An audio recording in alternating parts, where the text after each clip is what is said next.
situated, I'll go ahead and take roll and cover a couple things with you. We're back on the record in the matter of the state of Georgia versus Khalif Adams et al. In 22 SC 183572. All right, Mr. Stillwell, Mr. Botts. Where's Mr. Sharp? Is he not here? He's here. Okay. Oh, thank you. All right. Good morning, gentlemen. All right. Mr. Williams, Mr. Steele, Mr. Adams, and Mr. Nard. Good morning. All right. Mr. Kendrick and Mr. Weinstein. Good morning. All right. Mr. Huey and Mr. Matthews Sr. Good morning. All right. Mr. Nichols, Mr. Harvey. Good morning, sir. And Mr. Ryan and Misty Williams. Good morning. All right. Mr. Garner, are you here? Sorry, I apologize in that very fetching orange tie that you're wearing today. Okay. All right. Let's see. Mr. Brown, Mr. Smith, Mr. Uhelski, Mr. Atkins, ladies, Miss Hilton and Miss Love. Good morning. All right.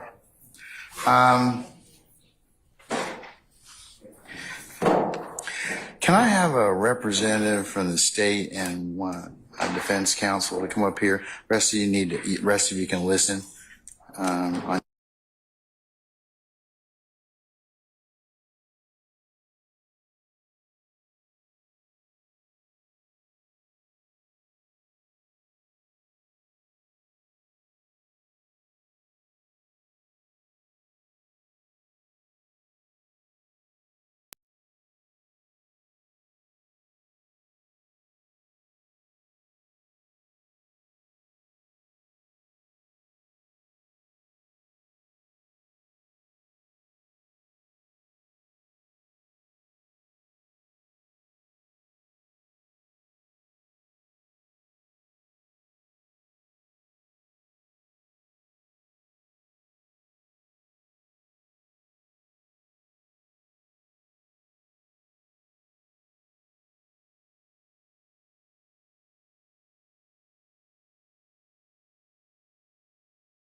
Okay, counsels, we're also waiting on one of our jurors. So at this point in time, is there anything I need to take up with you all before our jurors all have been accounted for, and then we can bring them out?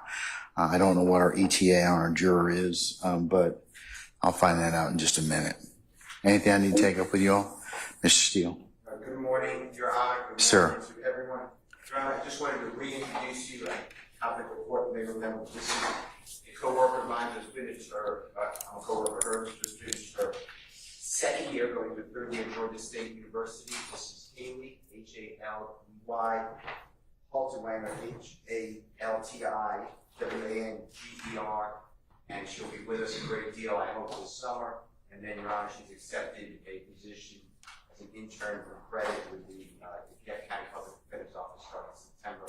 Unless the court has an issue, I would ask respectfully if we can share the Zoom link, and she'll be a role that school's over for the summer to learn. Is she replacing Mr. Kokomo? No.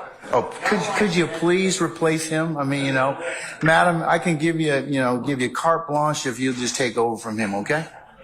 She's been a problem. So, madam, welcome, and I hope, yes, she is, Haley, you are more than welcome. Hope you embrace the experience. Okay. All right. Anything else? Not on behalf of the All right. Anybody else on anything we are covering and that we're going to cover? All right. And hearing nothing at this point in time, then what I'll do is I'll just recess this. Do we have any updates, Sergeant Brown, on all of our jurors? Okay. All right. We'll be in recess. And then I'll give you all an update on our juror as I find out more. Okay. All right.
All right, ladies and gentlemen, please be seated. All right, thank you, Sergeant Ingram.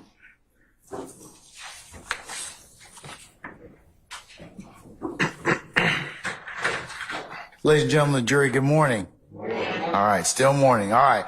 Okay, ladies and gentlemen, we're going to continue with our current witness. Agent Raissi, you're still under oath, okay? Yes, Your Honor. All right.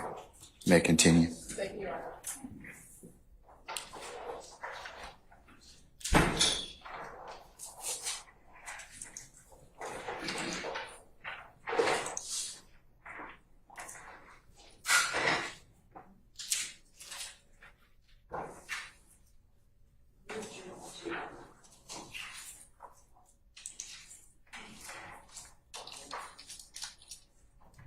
So, Agent Raissi, good morning. Good morning. When we left off, we were going through the actual location of the cell towers based upon what we charted out yesterday. First, when you plotted these locations, is the correct time not the 7:07 but 3:07 a.m.? Correct. The Eastern Standard Time is the 3:07, correct. Okay. And so on the diagram that's currently on the screen at the top where it says 7:07, would you minus 4 from that number? Correct. That's the UTC time displayed from the records. Okay. Now, looking at what's on the screen, if you can explain to the jury based upon the map where this cell tower is located. Okay, so this road that's running straight up through there, that we can see that kind of gray line right there, that's going to be Marietta Street changing into Atlanta Road into Cobb County. Right around here is the compound area, and of course that's 285 going around there like northbound. Okay. Now looking at the next plot.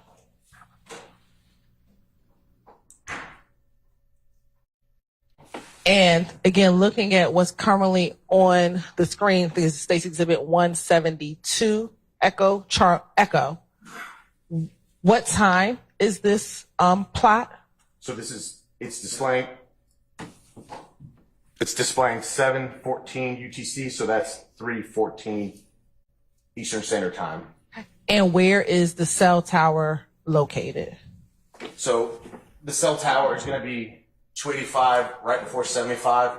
I described it, I believe, yesterday, kind of where the new Battery Braves Stadium is, kind of in that little area there for reference. All right. And again,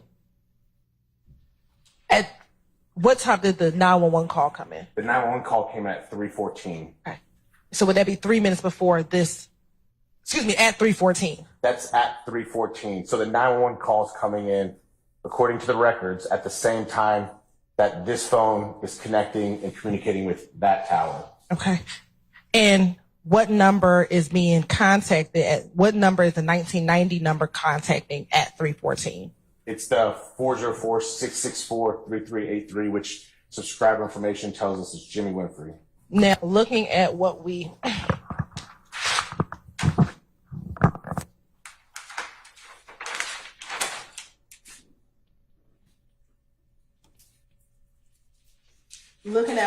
charted out 2 days ago, do you see a corresponding call to 1990 on this chart? Yes, that's going to be our line number 5, but it matches for the 3:14 domesticated for Eastern Standard Time. That phone was at 285 near 75. We described it between Atlanta Road and 75 on 285 and communicating with the 1990, the YSL Enterprise phone. And again, when you are talking about the location, is that the location of the cell tower? That is correct. Right. So at this 3:14 time, both the 3883 number is pinging on a cell tower in the area of 285 and I-75, as well as the 1990 number. I sustain the objections. You can rephrase now. Yes, Your Honor, thank you. At 3:14, are both the 1990 number and the 285 number pinging off towers in the same area? The 1990 YSL phone and the 3383 phone are both communicating with the tower in the same general area next to 285 or near 285.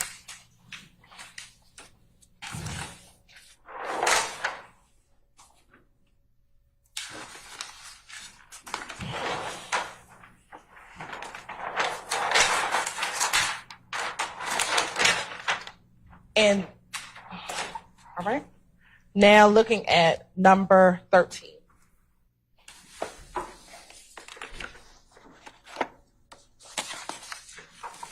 Yes. Looking at the map, what is depicted on the map as relates to line number 13? Correct. It needs to move up one. Yep. Thank you. Okay. So what we see here, it's 7:15, which is UTC. So subtract 4. It's 3:15 in the morning.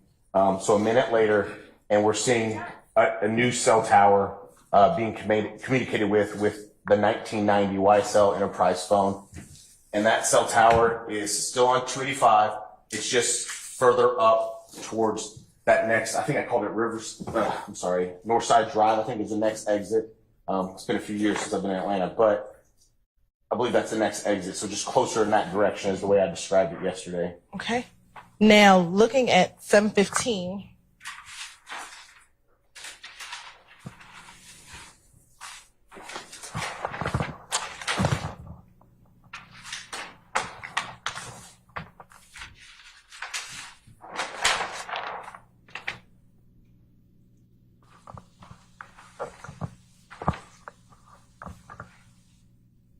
When do you see a call on the 1990 chart at 3:17? Yes, we do see one represented, yes. And looking at the 3:17 time, where was that cell tower located? So if we recall, this is the Sprint cell phone records. So the way Sprint represents it is a first tower connected to and a last tower connected to. So we have 2 towers represented in those records. So at 3:17, the first location is what I described, 75 South, basically in the city. So it basically is on I-75 South in the city. And then the last tower communicated with, we had the communication down in this area near Metropolitan Avenue for that duration of that call. First cell tower, last cell tower. So based on the tower location, so the 1990 phone at 3:17 is still, the tower is on 285. Correct. Okay. 1990 is continuing on a tower on 285 northbound towards Roswell, Sandy Springs area. And our 3383 number is basically on 75 South, leaving Cobb County. Now, looking at this map, are you able to tell the direction based upon the 911 call where the bus was traveling? Yes, based off the 911 phone call, we do have a description of the way the bus was traveling. Can you show the jury where the bus or how the bus was traveling based upon the 911 call? 285 and going north and then eastern direction and then south on 400. And if you can show that route on here. Sure. So here's Atlanta Road, getting on 285 north, past 75, continuing to 400. I'm sorry, there's 400. 400 south towards the Mandarin Oriental Hotel. Okay. And from the 911 call, do you recall when he called 911, where was he at when he called 911? So in the 911 call, the description is 285 on basically 285 traveling northeast. There was basically some trouble because the person didn't know Atlanta. But through the description on the call, we understand that they were approaching Cobb Park. Basis. Your Honor, the 911 call is in evidence. I'm going to overrule the objection, sir. What did he say on the 911 call? And the speculation. What did he say on the, Raise. sorry, Your Honor, what did he say on the 911 call? They're on 285. We hear, coming up to Cobb Parkway, that we hear the description of I-75 in the 911 phone call. Okay, where's that? So again, 285, Cobb Parkway, 75. So traveling that same direction, that northern direction on 285. And I'm sorry, you're going to stand one more time for me, at least right now. Can you see the general area of where the Mandarin Hotel is on this map? So it's going to be kind of down in this area right around here. I'd have to zoom in to look at the roads to be 100% exact, but just generally that area there is where in Buckhead is where the Mandarin Hotel is. All right.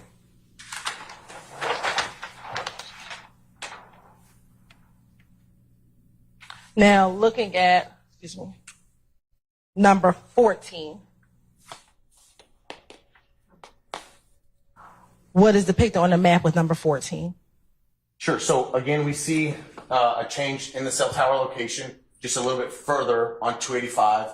And I describe it as Roswell Road. I believe that's the next road on 285 going now that eastern, kind of northeastern direction. But it's just, as we saw, it just moved a little bit further up the road. All right. Now looking at line 15.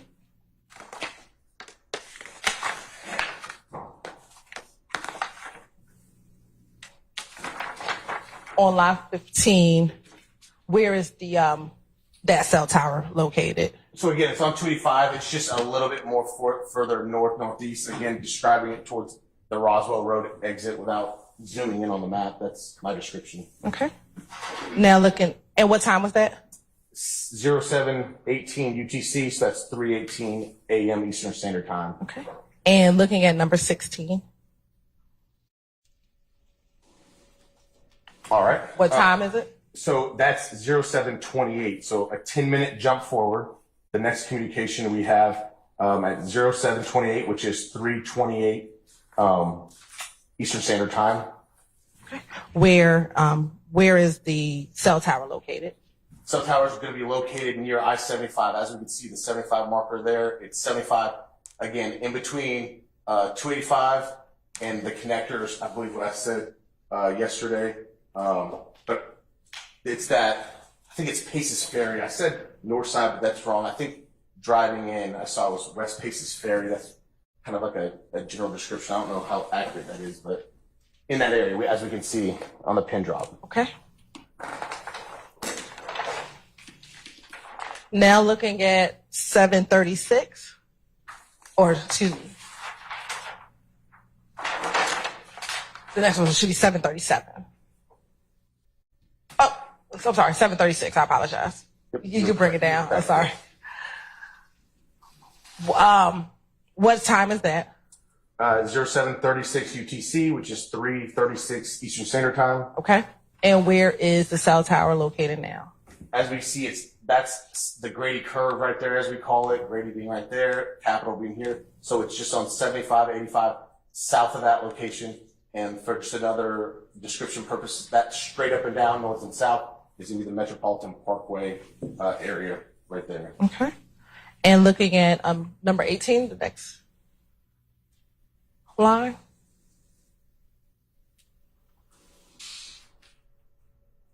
What time is this? So that's going to be 7:37, which is just 1 minute later, and it's 3:37 Eastern Standard Time.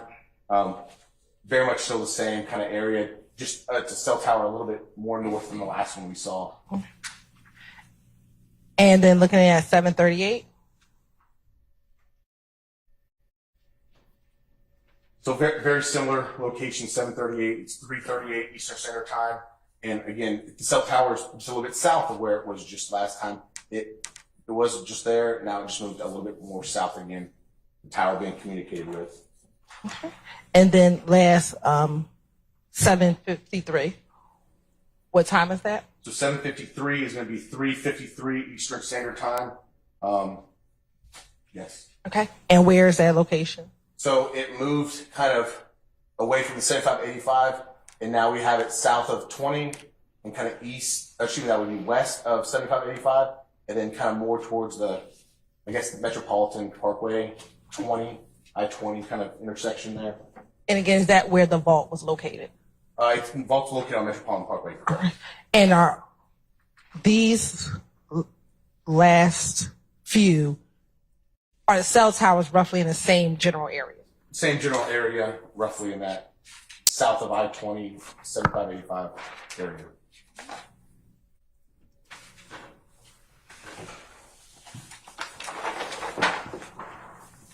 And now looking back at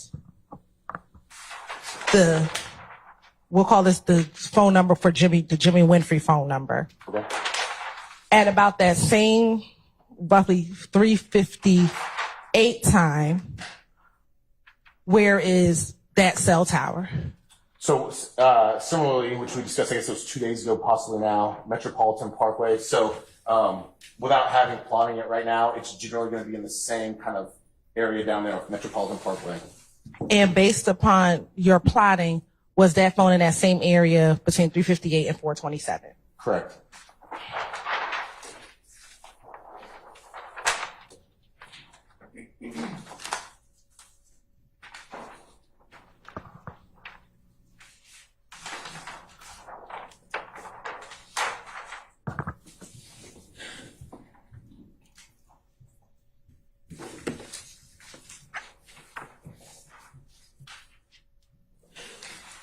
Now,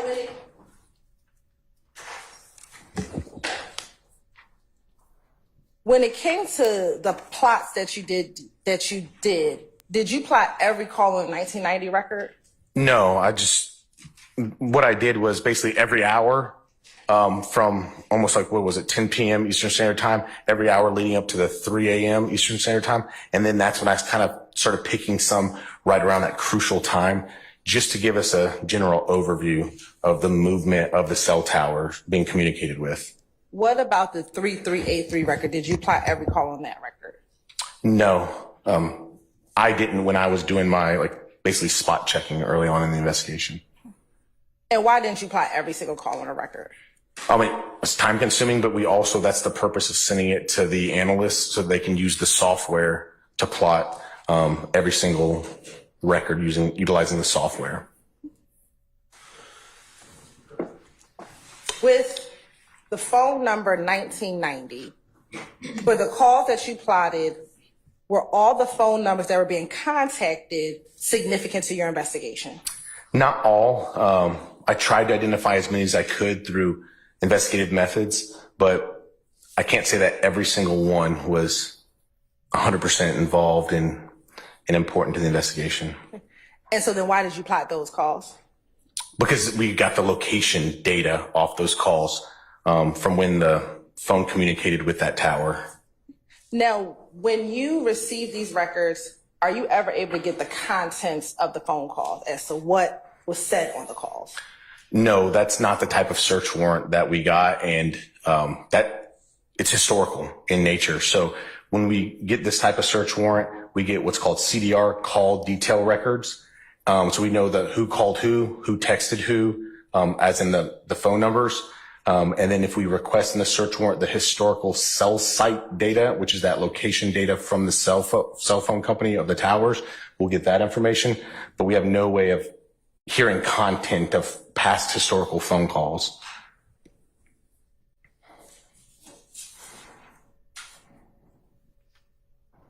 Now, in looking at what you plotted for the 3383 number, which we'll call the Jimmy Winfrey number, and the 1990 number, the YSL Enterprise number, as it relates to the compound area, can you tell from the records which number hit a cell tower first in the compound area? I would say that Jimmy Winfrey phone number got to the compound area prior to the 1990 YSL Enterprise phone number. Sir, you have an objection? I do. Basis. Beyond his qualifications, and it has to be a use of the talent for the rest of my career. Oh, that's speculation. Go ahead. I can rephrase it. I'll sustain the objection. Based on the cell tower that you plotted, which phone hit a cell tower closer to the compound first? The 3383 Jimmy Winfrey phone or the 1990 YSL Enterprise phone? 3383 Jimmy Winfrey hit the cell tower closest to the compound first.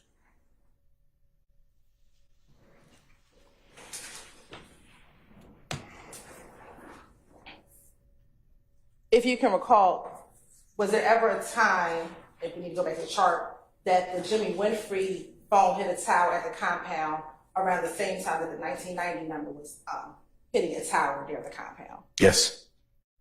Yes, they did. I can recall, and yes, they did. Okay.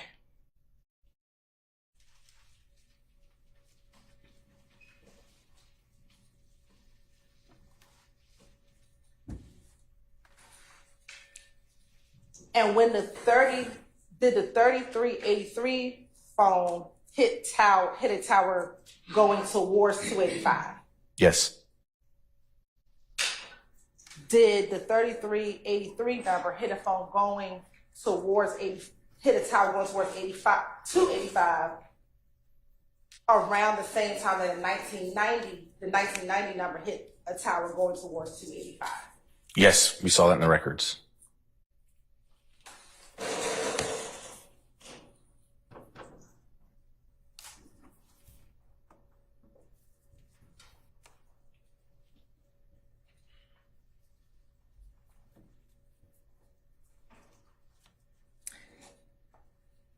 And do you recall the jail call that we heard in which Jimmy Winfrey asked someone to call the 1990 number? Yes. And is that the same 1990 number as we've just been discussing this morning? Yes, it is.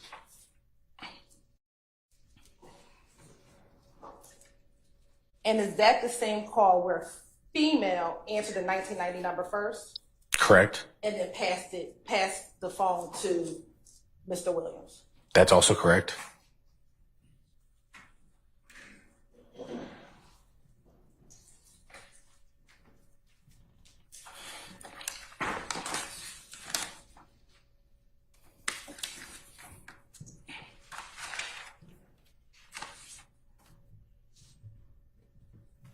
Now, in your investigation, or during the course of your investigation, excuse me, did you do any online searches for any information that was assisting your investigation? Absolutely. Why did you look on the internet for information regarding your investigation? First off, I was trying to learn of basically the dispute, the conflict, whatever was going on, as described by Atlanta police. So I was trying to do my own research. I was also just trying to gain information and knowledge about the involvement of the parties that were involved, and also because we find evidence. Sir, I objection? will object to the Basis. parties who are involved. Overruled, sir. Go ahead.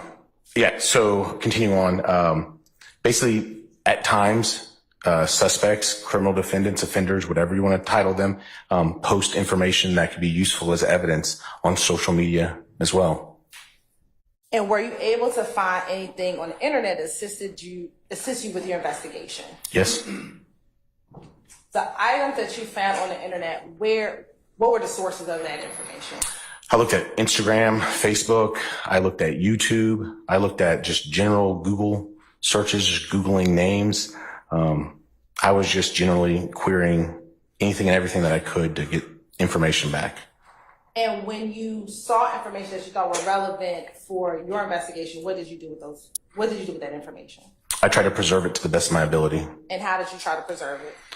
Whether it was a screenshot, whether it was downloading a YouTube video, whether it was actually sending a preservation request in to the service provider, whether it be at the time Facebook, Instagram, now it's Meta, but just sending a preservation request in and then getting legal process later if I needed to do so. So I was just trying to collect it by any means at my disposal. Now, with some of the videos that you pulled, did they sometimes come from bloggers? Yes. Mm-hmm. And can you describe for the jury generally when they came from bloggers, what were the bloggers doing? Objection, hearsay, I think.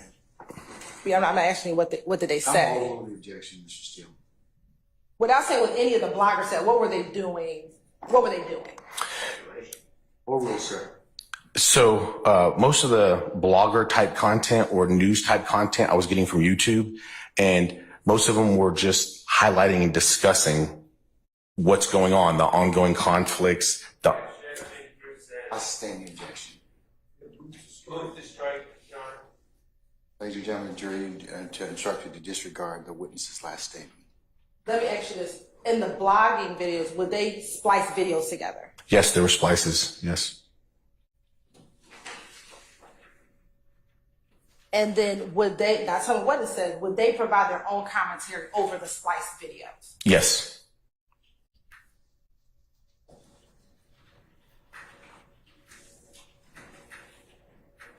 Why did you get that type of video? Why would you pull that video from this? Overrule, sir.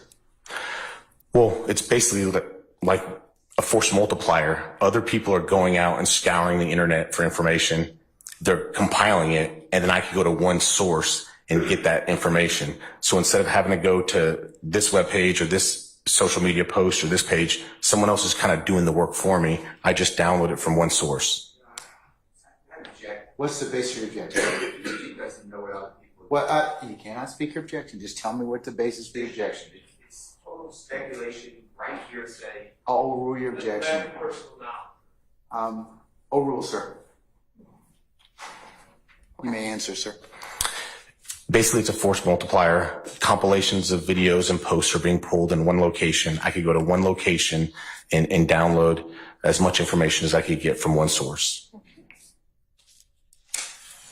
And in preparation for your testimony, have you been able to review at least two of the videos that you pulled based from your investigation? Yes.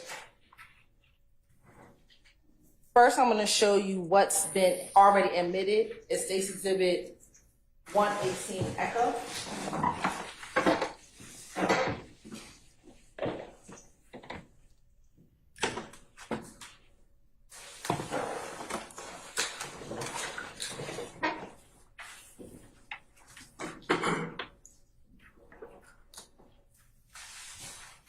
Chairman, may I approach the prosecution? Sure.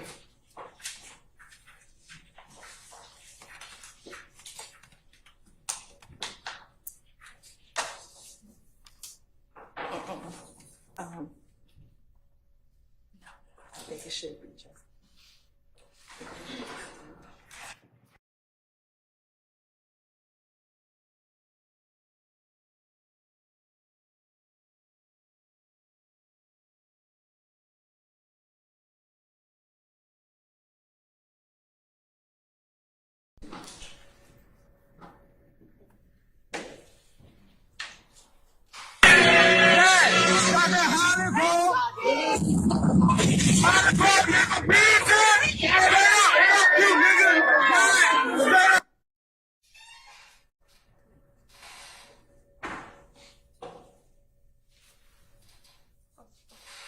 You go back a little. That's a fall.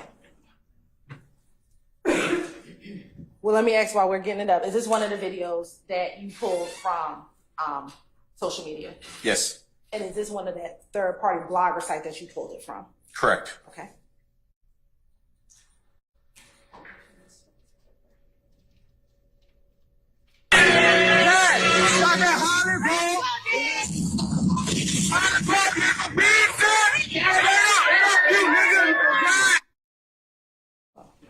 That portion. Okay. Looking at State's Exhibit 118 Echo, during the course of your investigation, do you know who the individual is that's paused on the video? Yeah, the subject that's to the front of the video with the blonde or yellow tip hair, orange hair. Yeah. I know him as Duke. Know him as Duke. Correct. And do you know who he's on the stage with? Yes. The person who's kind of behind him right now. Yes, that's Jeffrey Williams. And when was this video? That was on April 25th, 2015. And in this video, where's this video? Like, where are they? So they're in Louisiana, in Baton Rouge at Southern University. Okay. And does this number, 5790, does that come back to an individual YSL Duke? That's correct.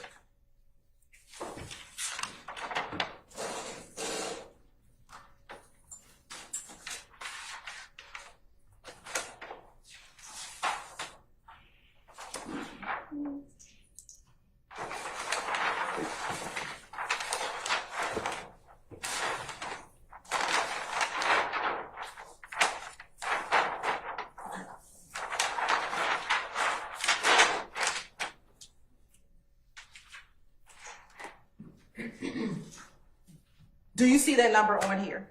Yes. At what time On here being, on here on the chart? Do you on see here being what? the chart. Okay, all right. On the chart, do you see the number 5790? I do see it on the chart. Yes, ma'am. What time does the 1990 number contact the 5790 number? Yes. Okay, at what time? We see it at 0707 UTC, which is 037 a.m. Eastern Standard Time. And looking at the actual record, do you know if that phone actually connects in that one time? In whichever. It'll be the item is easier. 19. Oh, okay. Right now, he's going to be looking at the demonstrative, which is going to be Stacy's Exhibit 172. Excuse me. Stacy's Exhibit 139 echo.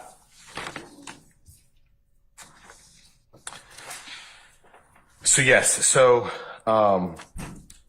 at 0307 1990 attempts to call the 5790 phone, and it's the phones at least connect for 3 seconds.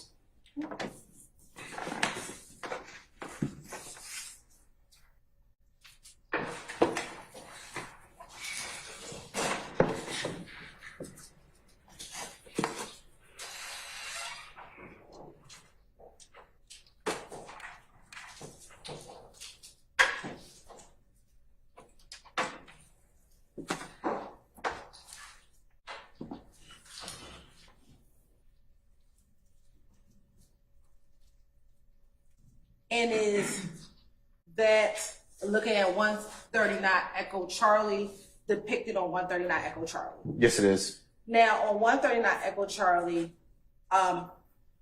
based on the actual record, are there 2 actual entries at 307? That's correct. There's 2 lines that indicate as such on the records. And Ms. Knight, can you put the map back up for this line? For the 307 line?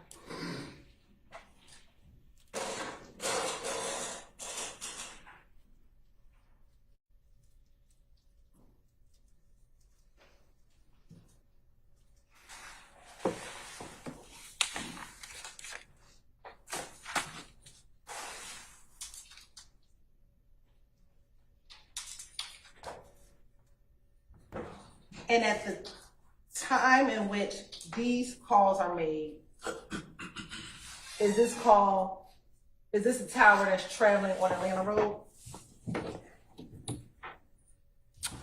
Yes. Correct.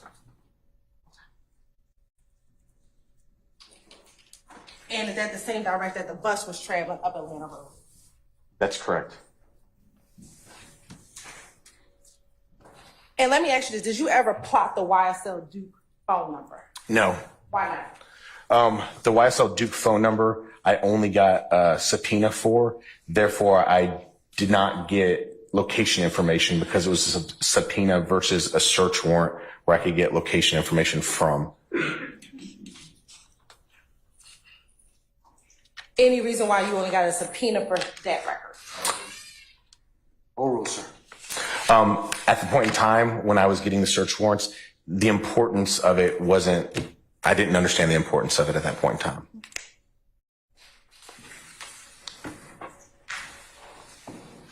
Now, looking at all the records, the 1990 number, do you ever see that phone number call the YSL Enterprise phone number that was assigned to the last digit 8553?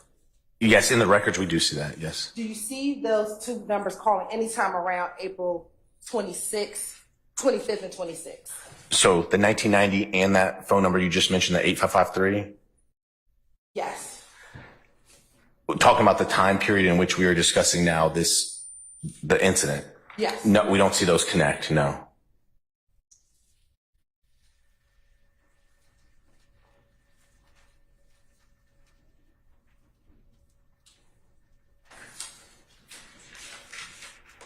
But we do see that number calling the YSL. I stand objection. Do we see the 1990 contacting the YSL Duke during this time period? Yes. And Duke, was he the individual on stage with Mr. Williams in Baton Rouge, Louisiana? Yes. Yes. I sustain the objection.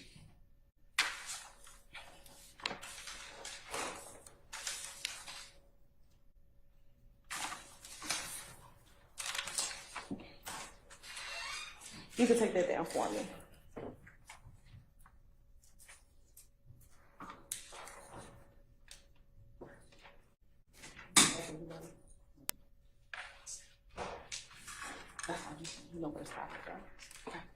I'm now going to show you what's been admitted as State's Exhibit 117, Echo.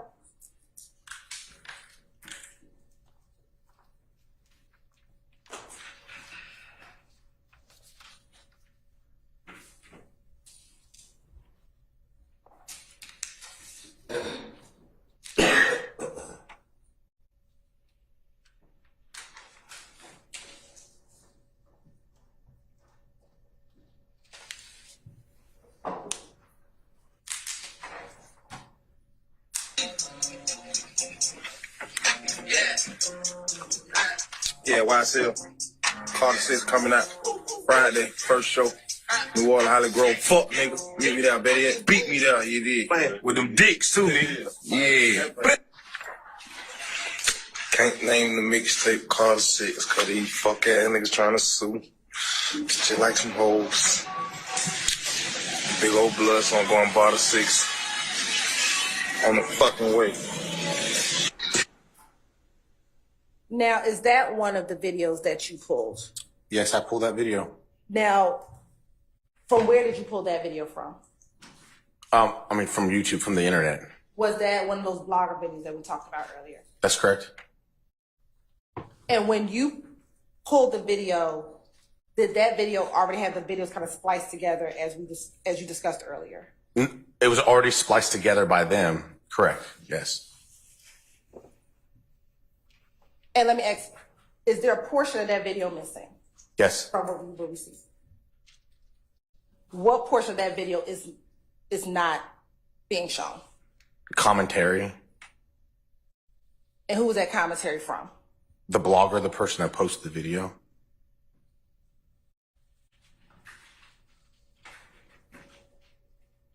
When you pulled it, did you do any editing to the video?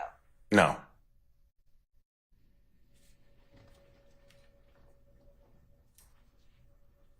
Did you add anything or did you remove anything from what you pulled from the YouTube site? I'm not that tech savvy. I just downloaded it. Yes. Yes. I sustain the objection.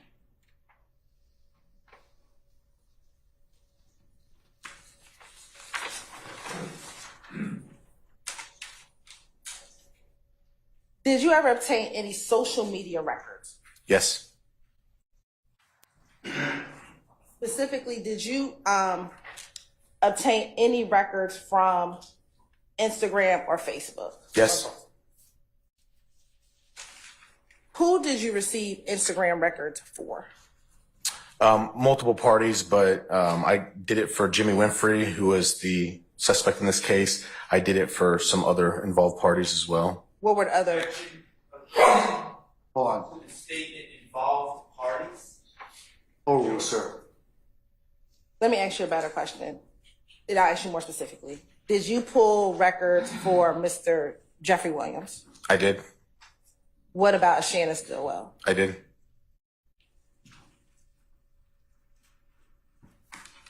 Were there others outside of these three? There, And they, I sustain the objection. Sitting here now, do you recall the handles for each of the Instagram records? Miss Jimmy Winfrey, Jeffrey Williams, and Shannon Stillwell. I could probably name a couple of them, yeah. Okay. Do you recall it for Jimmy Winfrey? He was Pee Wee, a.k.a. Roscoe, I believe. On at least one of them. What about Jeffrey Williams? You would ask me that. I'd have to refresh my memory by my report. Okay. Yeah, I have to refresh my memory. And what about Shannon Stillwell? Do you recall? I think his was OG Bull. I think I remember something like that for him.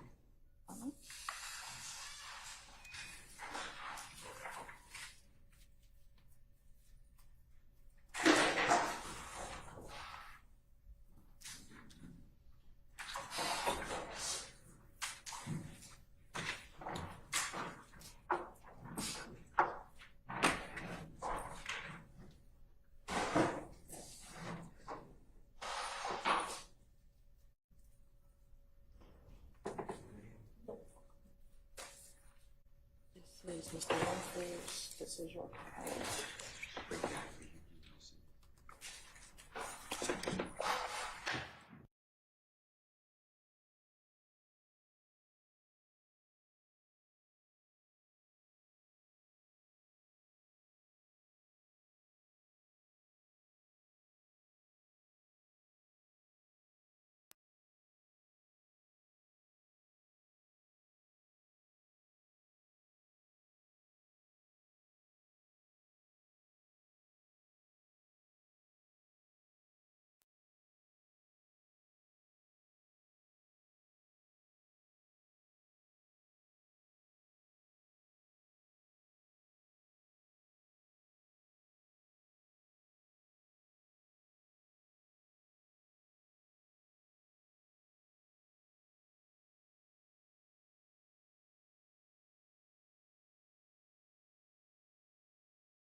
Council's already? Okay. That's right.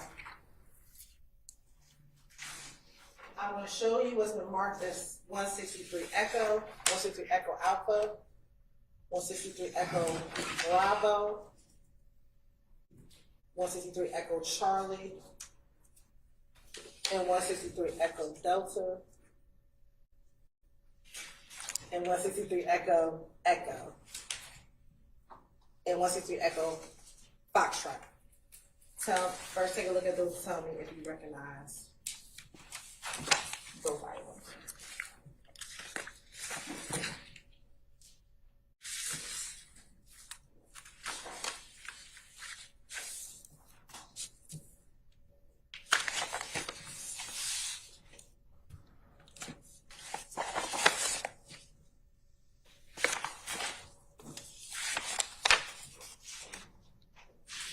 I do recognize them. And how do you recognize? First start with 163 Echo. So 163 Echo Alpha, which is the disc. I viewed the disc and put my initials on it. I guess it's 2 days ago, on the 13th. And what's contained in 163 Echo? The Instagram response to the search warrant. And then because what was contained in 163 Echo Alpha? That's the response from Instagram reference to the search warrant served on them for Jimmy Winfrey. And what is the vanity name? Vanity name? So the vanity name listed is that Pee Wee, aka Roscoe. What is 163 Echo? 163 Echo is the business record certification, is what we call it for the records. Now is 163 Echo Beta, Bravo. Bravo through Echo Echo Foxtrot. Oh. Is 163 Echo Bravo X, sorry. Is 163 Echo Bravo through 163 Echo excerpts from the record Correct, yes. contained in 163 Echo. Correct. All right. And it's 163 Echo Foxtrot, the subscriber information. Yes, that's the page that contains that, yes. You're right. This time the state would like to tender 163 Echo, 163 Echo Alpha, 163 Echo Bravo, 163 Echo Charlie, 163 Echo Delta, 163 Echo Echo, and 163 Echo Foxtrot into evidence. Any further objections on behalf of any councils that have otherwise not been previously noted? To the extent that the written materials are admitted, I don't have any objection. Any extraneous things that may be on the disc. We talked about that yesterday, and That's my. and I've noted your objection to that or your concern. Okay. Anybody else? This is Mr. Winfrey, Your Honor. Is that true? Yes, that's the Your Honor, I will object that he's not here as hearsay. Overruled, sir. And I would like to join you. Overruled. States 163 Echo, Echo Alpha, Echo Bravo, Echo Charlie, Echo Delta, Echo Echo, and Echo Foxtrot are admitted over objection with the court's earlier caveats. May be published as you see fit. Before we do that, though, we need to take a comfort break. Okay, all right. Ladies and gentlemen, let's take 10 minutes, okay? All right. All rise.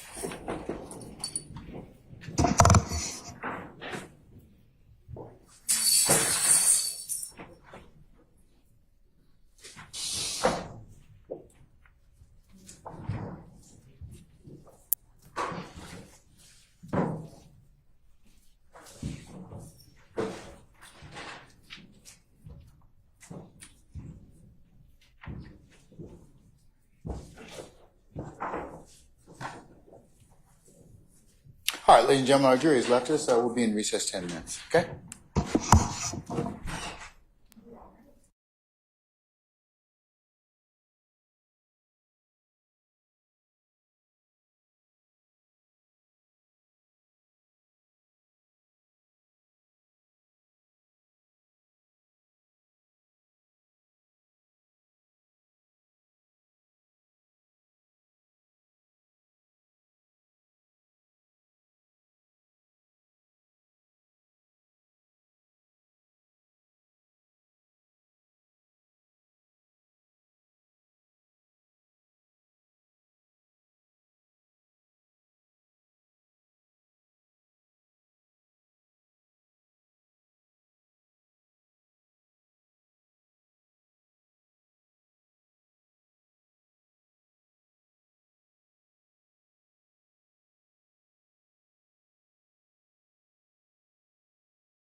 All right, thank you, Sergeant Ingram.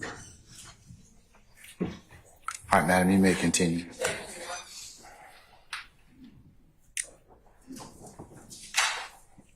Now looking at State's Exhibit 164. Oh, I'm now showing what's been marked and showing the defense counsel at State's Exhibit 164 Echo, 164 Echo Alpha, 164 Echo Bravo, 164 Echo Charlie, 164 Echo Delta, and 164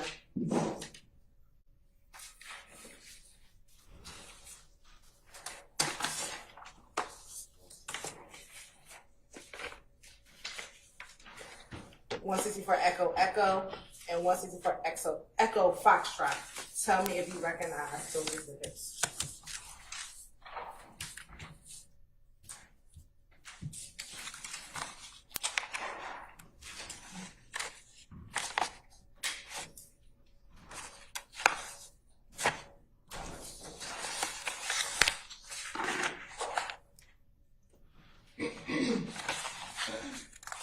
Yes, I do.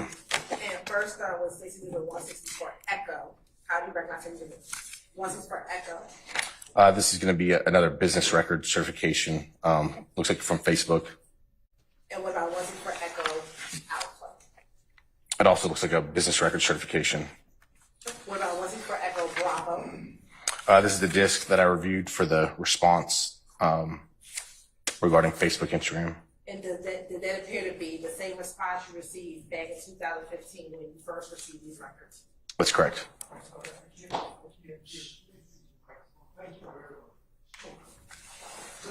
Goes both ways, Mr. Harvey. Please use your microphone.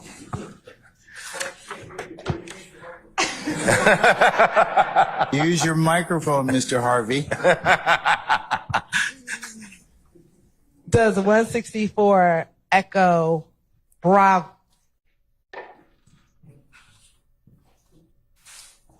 I flipped him over. I'm sorry. Does 164 Echo Bravo appear to be the same records that you received back in 2015? Yes. Right. Now looking at State's Exhibit 164 Echo Charlie. What is 164 Echo Charlie? It looks like the Instagram subscriber information page from the response. Okay. And 164 Echo Delta through 164 Echo Foxtrot. What do they consist of? It looks like all Instagram posts, basically photographs. And are those excerpts from what's contained in 164 Echo Bravo? Yes, they would be. Okay. You're right. This time the state would like to tender 164 Echo, 164 Echo Alpha through 164 Echo Foxtrot. Any further objection to states 164 Echo through Echo, 164 Echo Alpha through Echo Foxtrot that otherwise haven't been posted, stated already? During other objections, no. At this point. This would be not the same objection. Okay, they're admitted, subject to the court's earlier ruling and over objection. Thank you, Your Honor. Be published as you see fit. And then last, looking at State's Exhibit, I'm now handing what's been marked as State's Exhibit 165 Echo and in 165 Echo Alpha and 165 Echo Bravo. Do you recognize those three exhibits? I do. How do you first recognize State's Exhibit 165 Echo, 165 Echo? So that's going to be just a business record certification from now it's called Meta, but Facebook, Instagram company. And looking at 165 Echo Alpha. That's going to be Shannon Stillwell's Instagram response, the disc that I signed on a previous date. Okay. And is that from the same search warrant return you did back in 2015? Correct. And now looking at State's Exhibit 165 Echo Bravo. This is going to be the subscriber page from that response. And do all of those appear to be a fair, accurate records from what you received back in 2015? They do.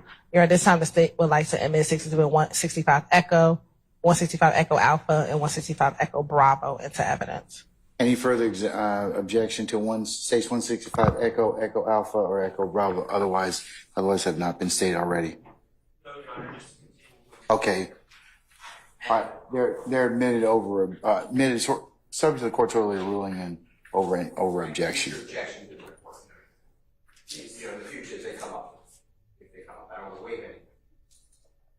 You can raise another timely objection depending upon what's presented, okay? Thank you. All right. First, I'm going to start with 164 Echo. And just confirm, it's 164 Echo Bravo, the subscriber information. So 164 Echo, and then 164 Echo Bravo. Okay, that's the full disc. Which exhibit is the subscriber information?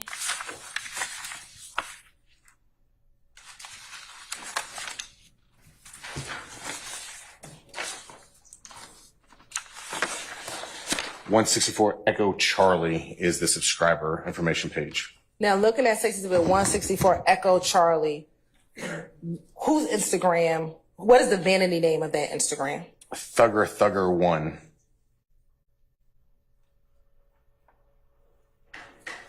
And does it have an email address associated with it? It does. Don't tell me what the email address is. Is there a name associated in the email itself? Yes, there is. What is the name in the email itself? So it's flipped, last name first, then first name, but it's Diop Amina 01. Don't give me the email. Just, is there a name? Yes. All right. Now I want to publish for you 164 Echo Charlie. Excuse me. Echo Delta.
Now, looking at Stacey's exhibit 164 Echo Delta, first let me ask, when you get the records back from Instagram, are they in the same form as if you were going to that public page? No.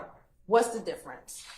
So when they send it back, it's a PDF, and it basically starts with the subscriber page, then goes to IP addresses used, and then we finally start going into like content, and it'll break it down from posts, DM messages, depending on what your search warrant requests, but it breaks it down kind of from there. So that what we're seeing here in this photo is the picture of the post, and then we're seeing some information like meta data, if you want to call it that, just some internal information that Facebook, Instagram keeps, and then we will see the written text of the post below that if there was one associated with the post. And is this an excerpt from the exhibit for the Thugger Instagram account? Yes. All right. Now, if we can make large the picture and the content.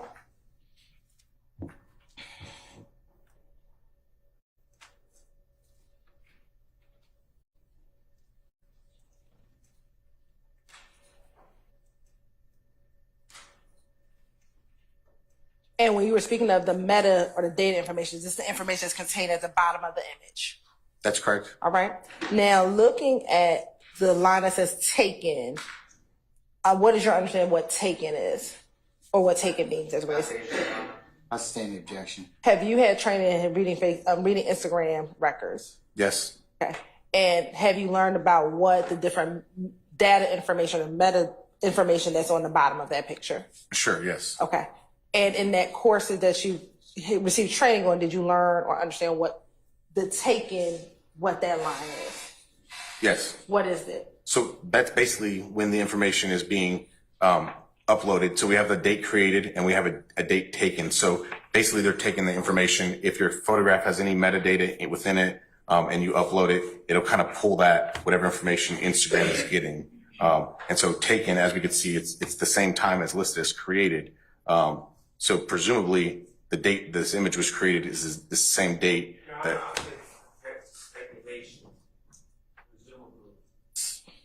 I'll stand it as the form. You can rephrase. Sure. So based on your understanding in your training of the date taken versus the date created, is that on the same date? Your Honor, I'm going to object. Basis. It's not next to it. Overrule, sir. Based on what you've learned during your training courses, is it for this record, is the date that the picture was taken and the date that that the image was created on Instagram the same date? It appears to be the same, yes. Okay. And scrolling down, if you could just educate the jury to what you understand the information is contained on the bottom of the picture. So ID is going to be an internal number for Instagram, Facebook. Then we have the taken, which we just discussed. Status is active, means the post at the time of the search warrant was served on them. This post is still active. It's still live. We then have the URL. So if we punch that into a computer URL, it would take us to that page. Source is they're sourcing it to be the library. Filter unknown. The IP address in which uploaded this image. Is it published? True. Shared by true. So is it published on the page? Is it shared? It looks like it true. And then again we have another ID, and then we have the date created as I stated. Status again is kind of reiterating it, active. And then we have the text, which is what that narrative, if we're familiar with Instagram, post and then a narrative that goes along with it, that's going to be the narrative that goes along with the post. And what was the narrative that went along with this post? I have an image right there. Follow my, sorry, Judge, fucking slime at Pee-wee, aka Roscoe, right fucking now, and a lot of exclamation marks. Okay, I want to scroll down.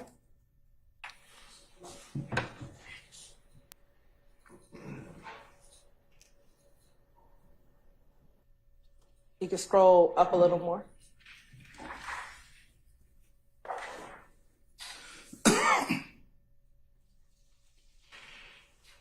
Can you scroll?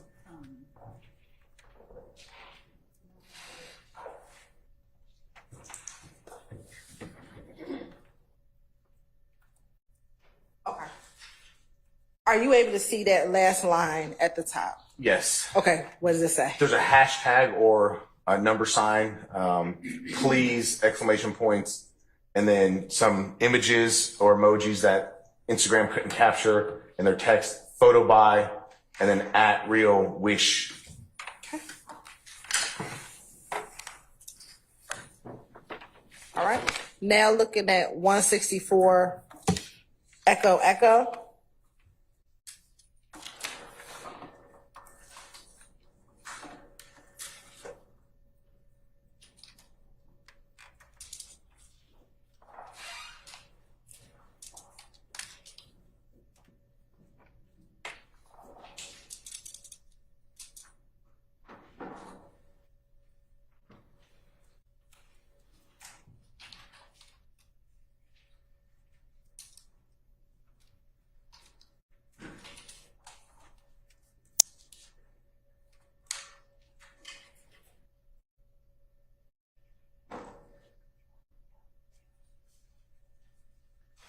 You can scroll into the data at the bottom.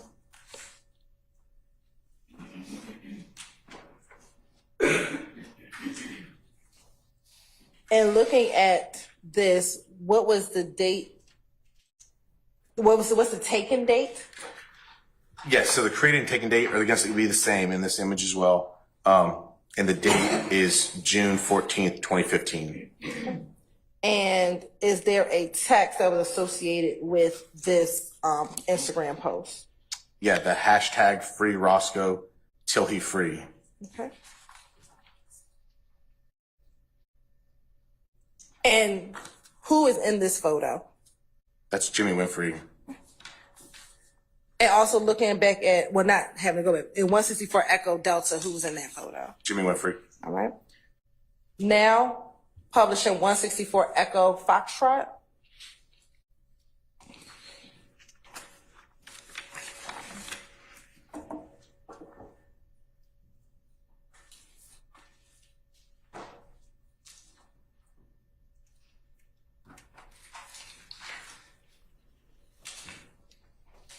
First, who's in the photo? Jimmy Winfrey. Okay.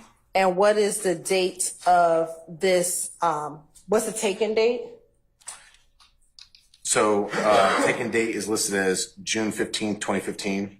And what is the created date? June 15th, 2015 as well. And is there a text associated with this post? Yes, so we have the little rectangles again. So it's emojis that it can't capture in this text. And then everybody capping a goat, and the videos are in the making. So.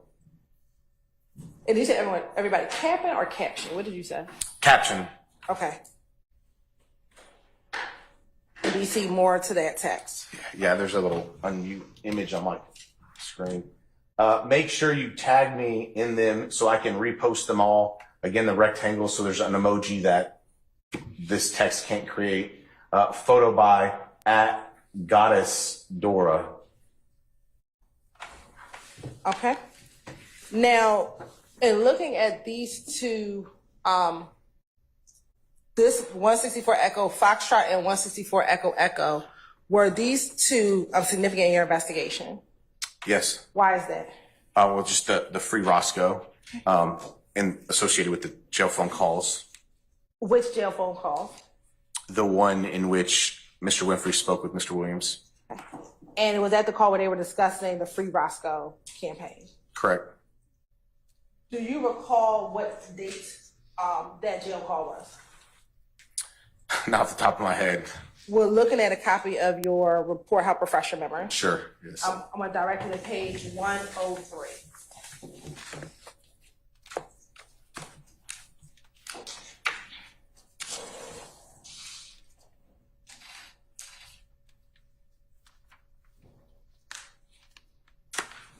Okay.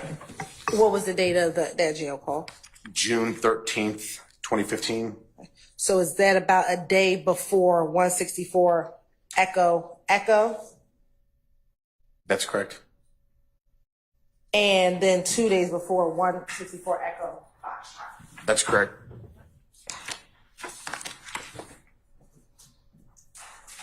And is that same call that the 1990 number is called in order to speak with Mr. Williams? That's correct.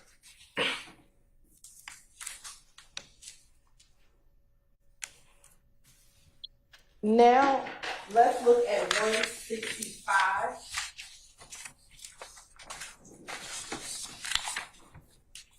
Echo.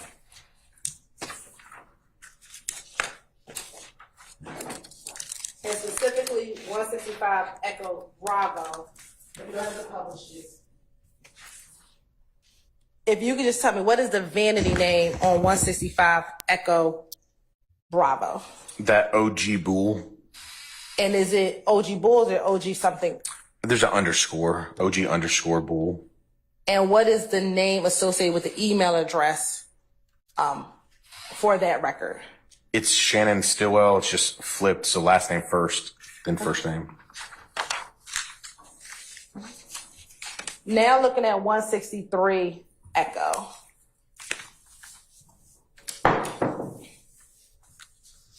Yes. Looking at 163, we can now publish 163 Echo Bravo. And while that's being published, whose Instagram is this? 163 Echo Bravo. That's gonna be Jimmy Winfrey's. And what was his vanity name? It's gonna be that Pee Wee, aka Roscoe.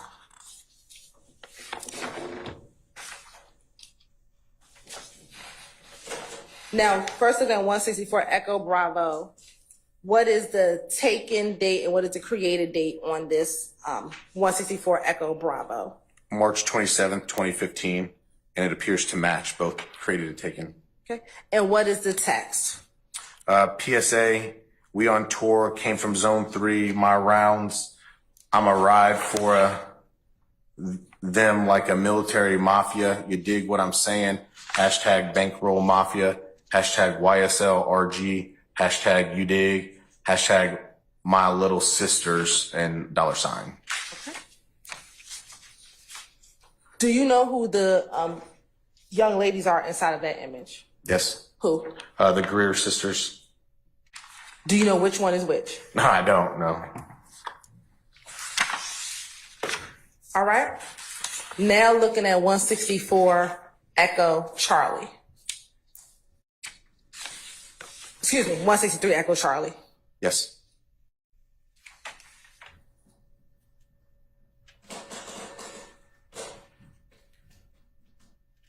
Now looking at 163 Echo Charlie, who is captured in that image? Jimmy Winfrey. Right. And what is the taken date and what is the created date? April 20th, 2015. And then what is the text? Keep your mouth closed when the dawn speaks. Quiet storm more powerful than yo tongue. Fool bankroll mafia, you dig? YSL RG. Hashtag human goat. Hashtag Atlanta. Hashtag da dawn. Hashtag yo bitch love me. Hashtag I can't wait. Hashtag you dig what I'm saying. Hashtag Utes fucked them. Okay. USZ. And then the F word, dem, DEM. Okay. Looking at 163 Echo Delta. Okay.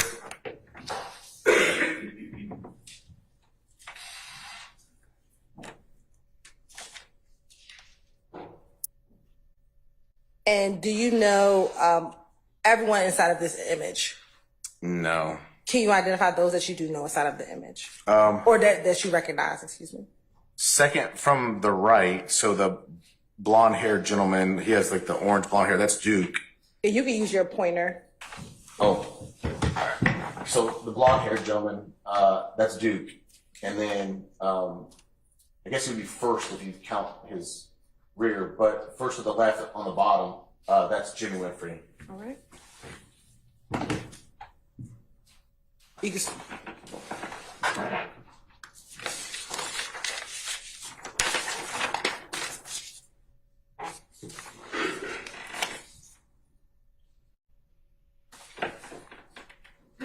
And is there a date that is taken? April 17th, 2015. Okay. And I know there's some language in the text, but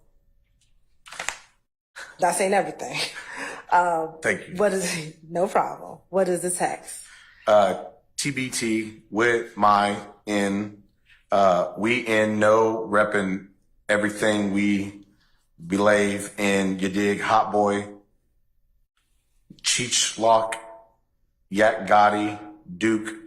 And then we have again some emojis that the system text doesn't recognize. And then we have at Birdman 5-star. You dig what I'm saying? Bankroll Mafia, YSL RG. All right.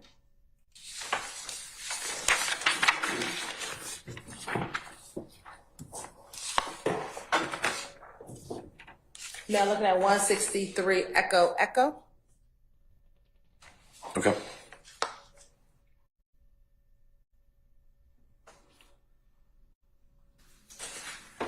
Now what's contained in 163 Echo Echo?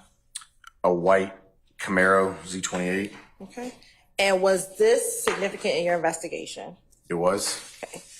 Why was this particular caption or excerpt relevant in your investigation? Well, it's the white Camaro that we later find, but it's also posted on Jimmy Winfrey's Instagram on the specific date, which is the day before the shooting incident. So it associates him further with that vehicle that's registered in his deceased uncle's name. And what is the date that it was taken, and what's the date that it was, let's say taken? April 25th, 2015. And we're gonna scroll down slightly. And that the same as the created date? It is. And what's the status? The status says deleted by user. Was that significant to you? Yes. Why? Well, the picture was deleted by the user for a particular reason. When you were first doing your investigation, had you ever looked at his public page prior to getting the Instagram record? Prior to getting the search warrant, yes. Okay. When you looked at his public page prior to... Do you have an objection, sir? I'm going to ask that we stop using pronouns and make it clear whose page we're talking about. I'm going to overrule your objection. You need to form an objection, and that I can recognize. So, okay? I'll sustain that objection. Did you look at the Jimmy Winfrey, Pete Wee Roscoe's page prior to getting the Instagram return? Yes. And when you looked at the Jimmy Winfrey or the Pee Wee Roscoe page, did you see this image when you looked through his public page prior to you getting the Instagram return? I did not see this image between the time that I looked at his public page and the time that I got this response. And is it when you got the response that you saw that this image had been deleted? That's correct.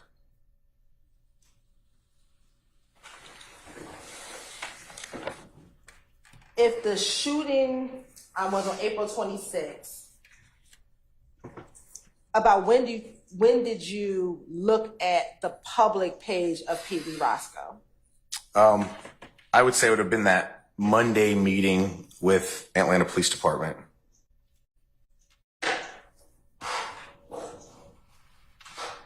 Around that time.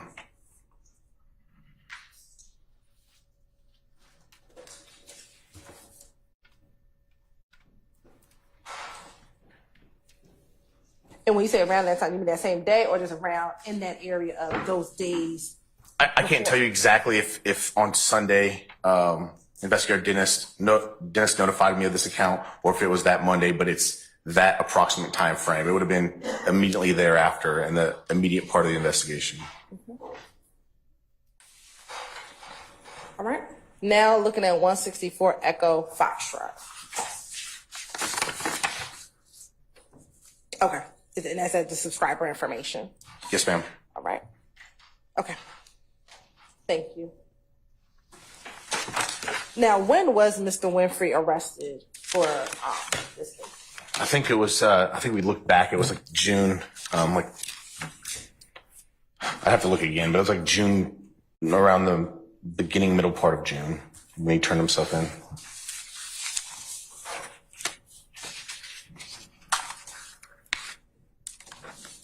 Now, early in your investigation, how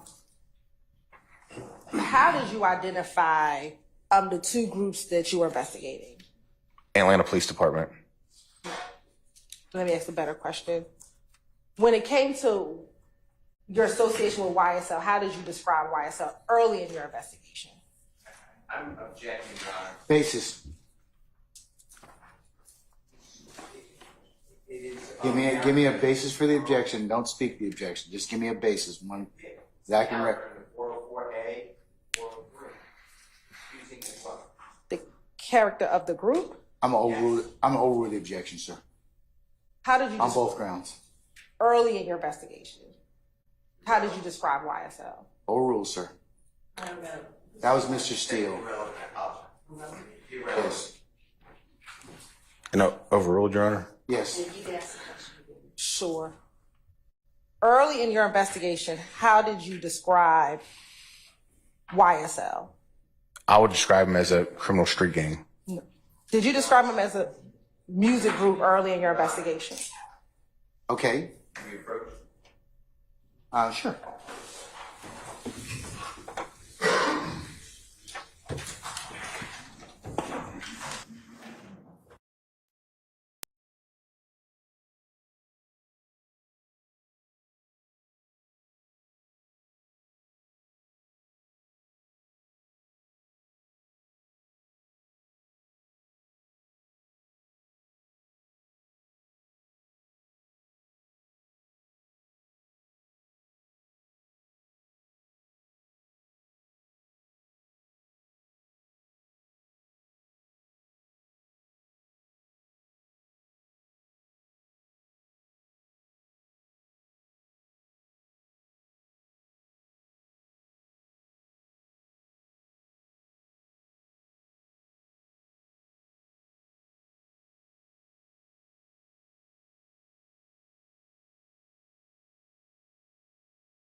I'm sorry, Ms. Hilton and Mr. Matthews, come on up.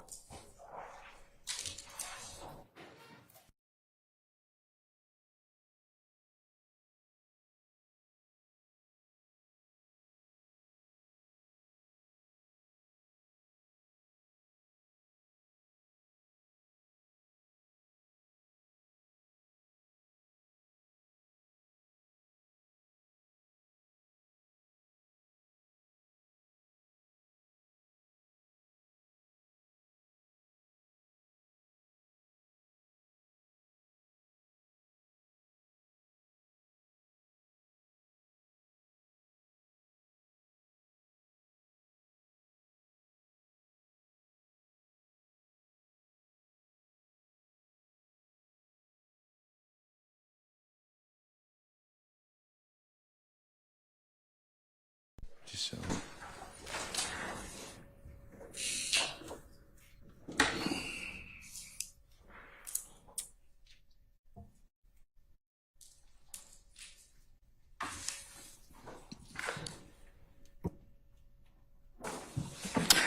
All right, ladies and gentlemen, we've come to a stopping point for lunch. I know we said we had a little bit of a late start today, but what I'm going to do is recess you all for about maybe 30 minutes so we could come back at 1:45. And then we are going to continue and probably recess for the day, probably around 3. So that gives you the guide point for today. That'll be what we're going to do. So, with that, I'll go ahead and recess at this point in time. Agent Raissi, if you'll come back for 1:45 as well. Okay? All right, all rise.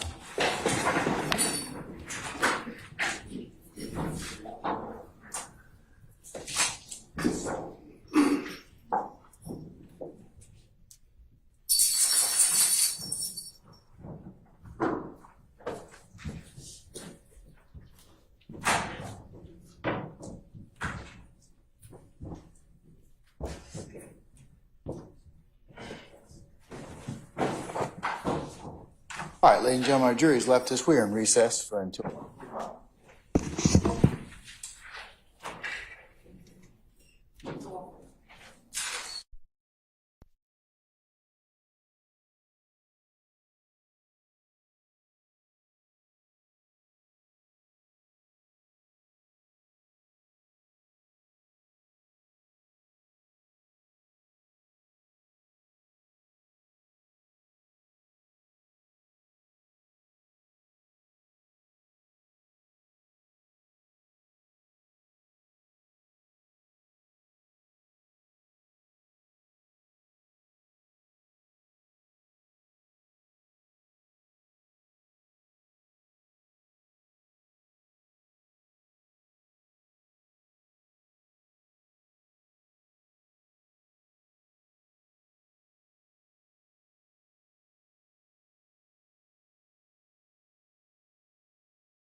All right, ladies and gentlemen, please be seated.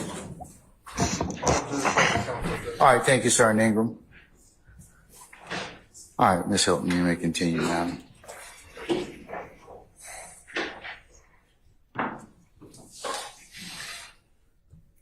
Earlier in your investigation, did you identify YSL as a music group early in this investigation? I did identify as a music group as well. Yes.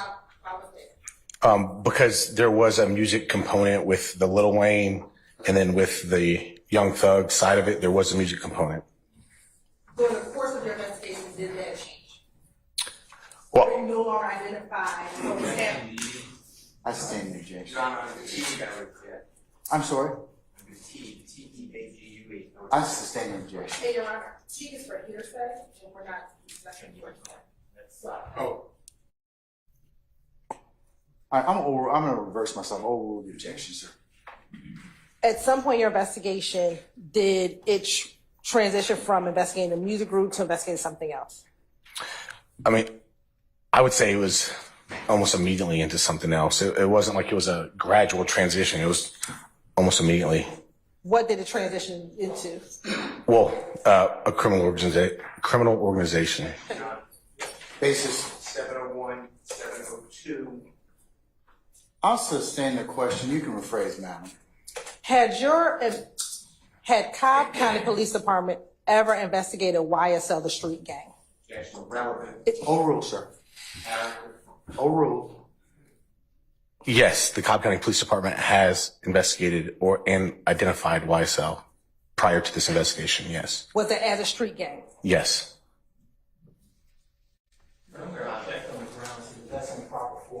Overrule, sir. And as your investigation continued,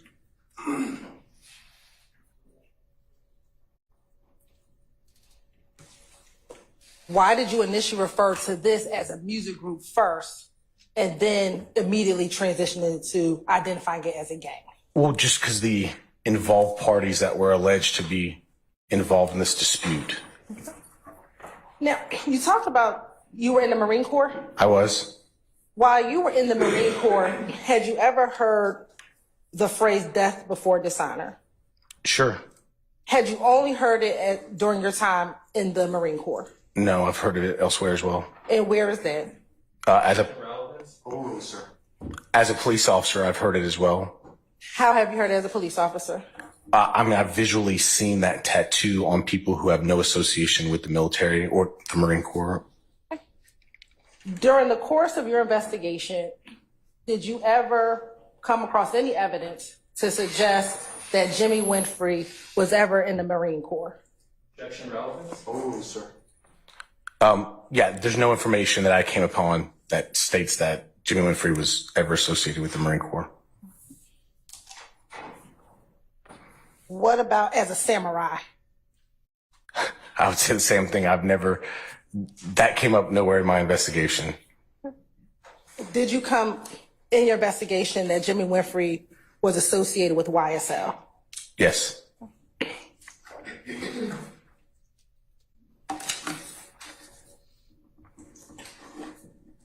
And was that YSL the gang or the music group? Or both? What's the basic objection, sir? 4A, 4B, 701, 702. Overrule, sir.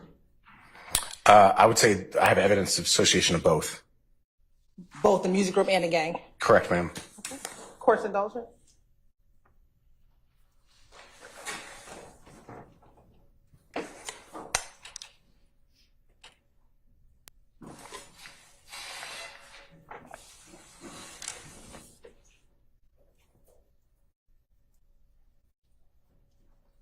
I have no further questions. Cross. Mr. Sharp, go right ahead, sir.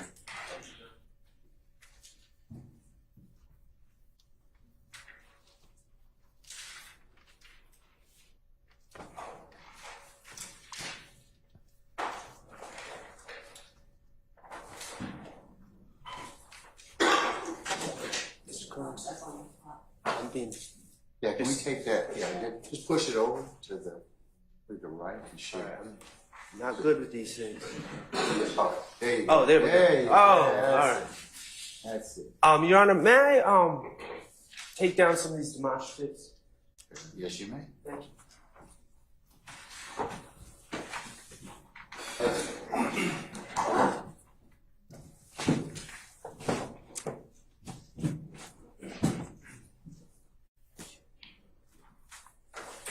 I am going to keep.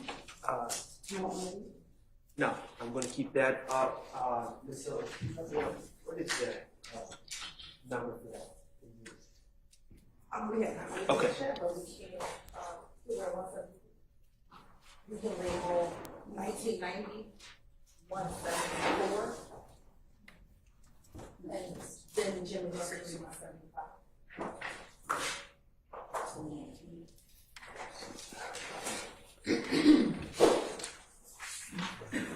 Okay.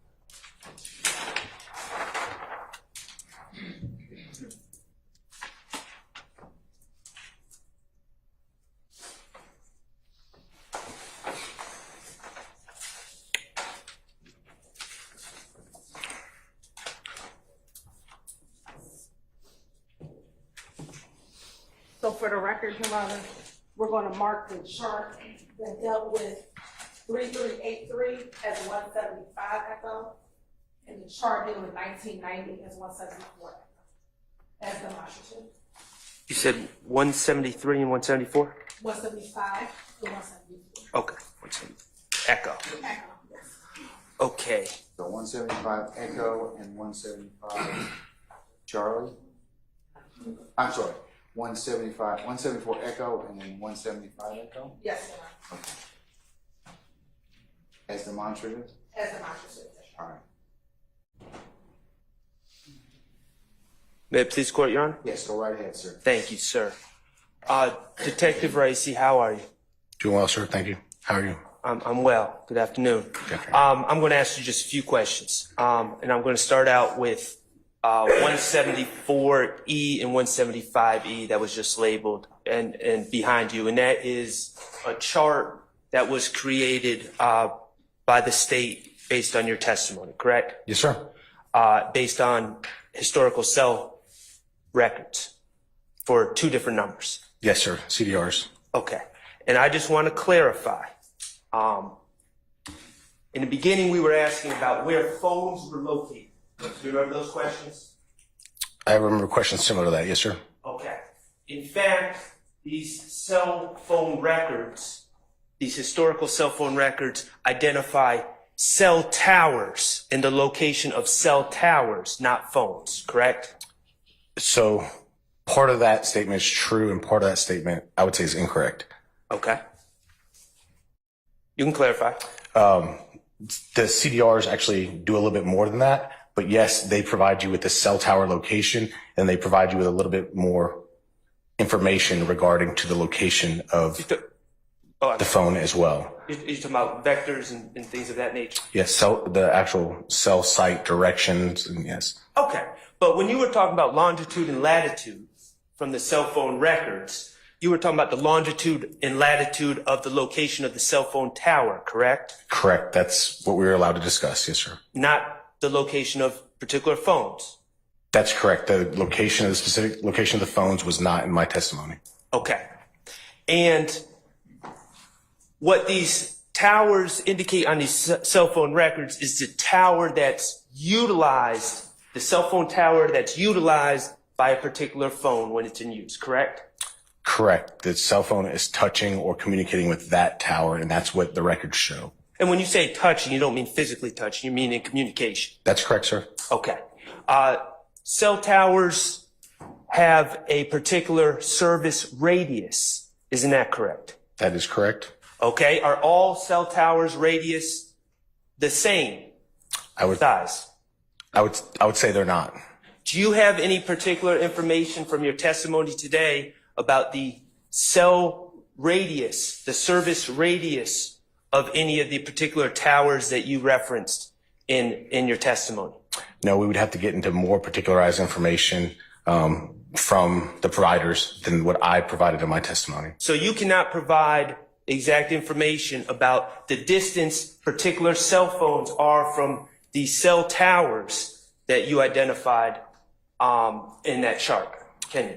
Again, my testimony was limited to what I was allowed to testify to in the records that I have. We'd have to go further to get that sort of information.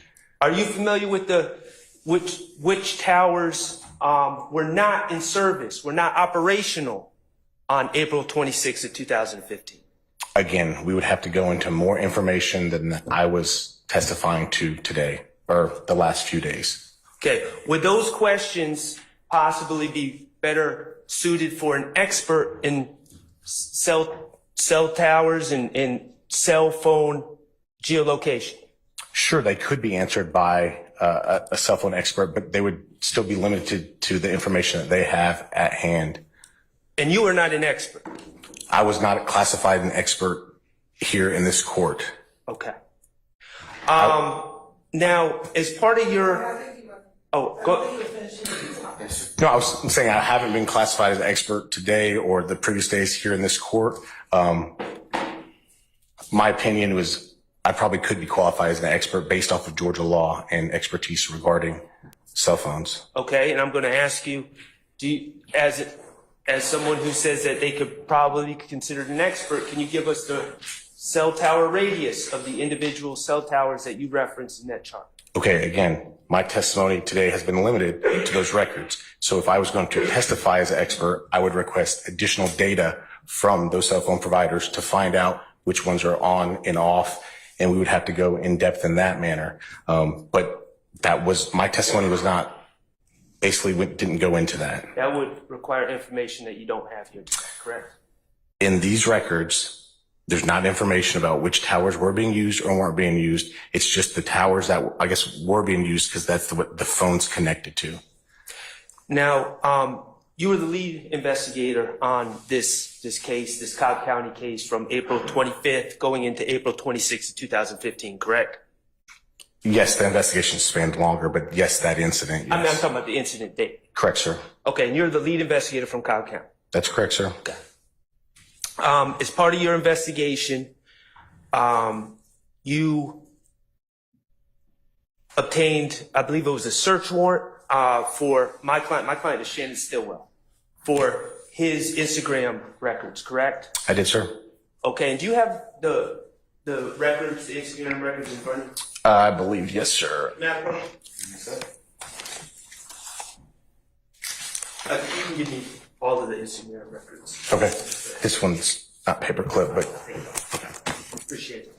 Okay, and I'm looking at 165E and 165EB. This is the response you received for Shannon Stillwell, correct? that's correct, sir. Okay, so you requested Instagram records and Instagram responded to your request, correct? That is correct, sir. Okay. All of the pictures, of the white sports car and all these other pictures that were introduced in evidence before lunch, none of these pictures came from Shannon Stillwell's Instagram. Did that? That is correct. They did not.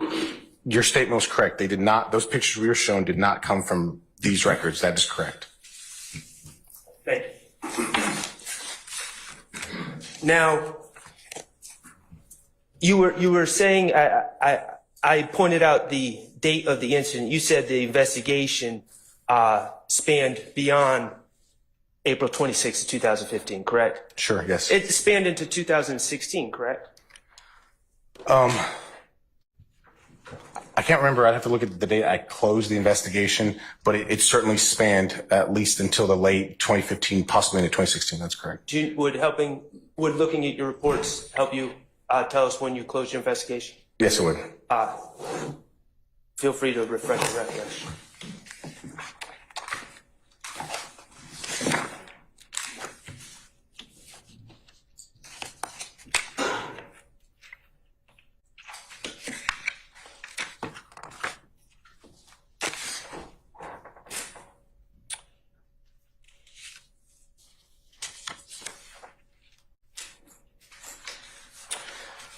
So it looks like I wrote the conclusion paragraph February 3rd, 2016, but it looks like I might have gotten some records back from some service providers past that date. But Okay. the conclusion paragraph, where I'm basically putting the case file together, February 3rd, 2016. Okay, so you would agree that investigation approximately 9 months? Yes. Okay, great. And as part of your investigation, you also, I think you testified that you consulted with Atlanta Police Department and Atlanta police officers, correct? That's correct. Including officers from the gang unit, correct? That's correct. Including Officer Dennis, correct? That's correct. Okay. And you used search warrants and subpoena powers to obtain social media, That's correct. including my client's Instagram, correct? Yes, for a period of time on his account, yes. In the end, you swore out warrants for Jimmy Winfrey in this case, correct? That is correct. You did not charge any other individuals for this case, did you? That is correct. No further questions. All right. Any other examiners? Yes, Mr. Steele?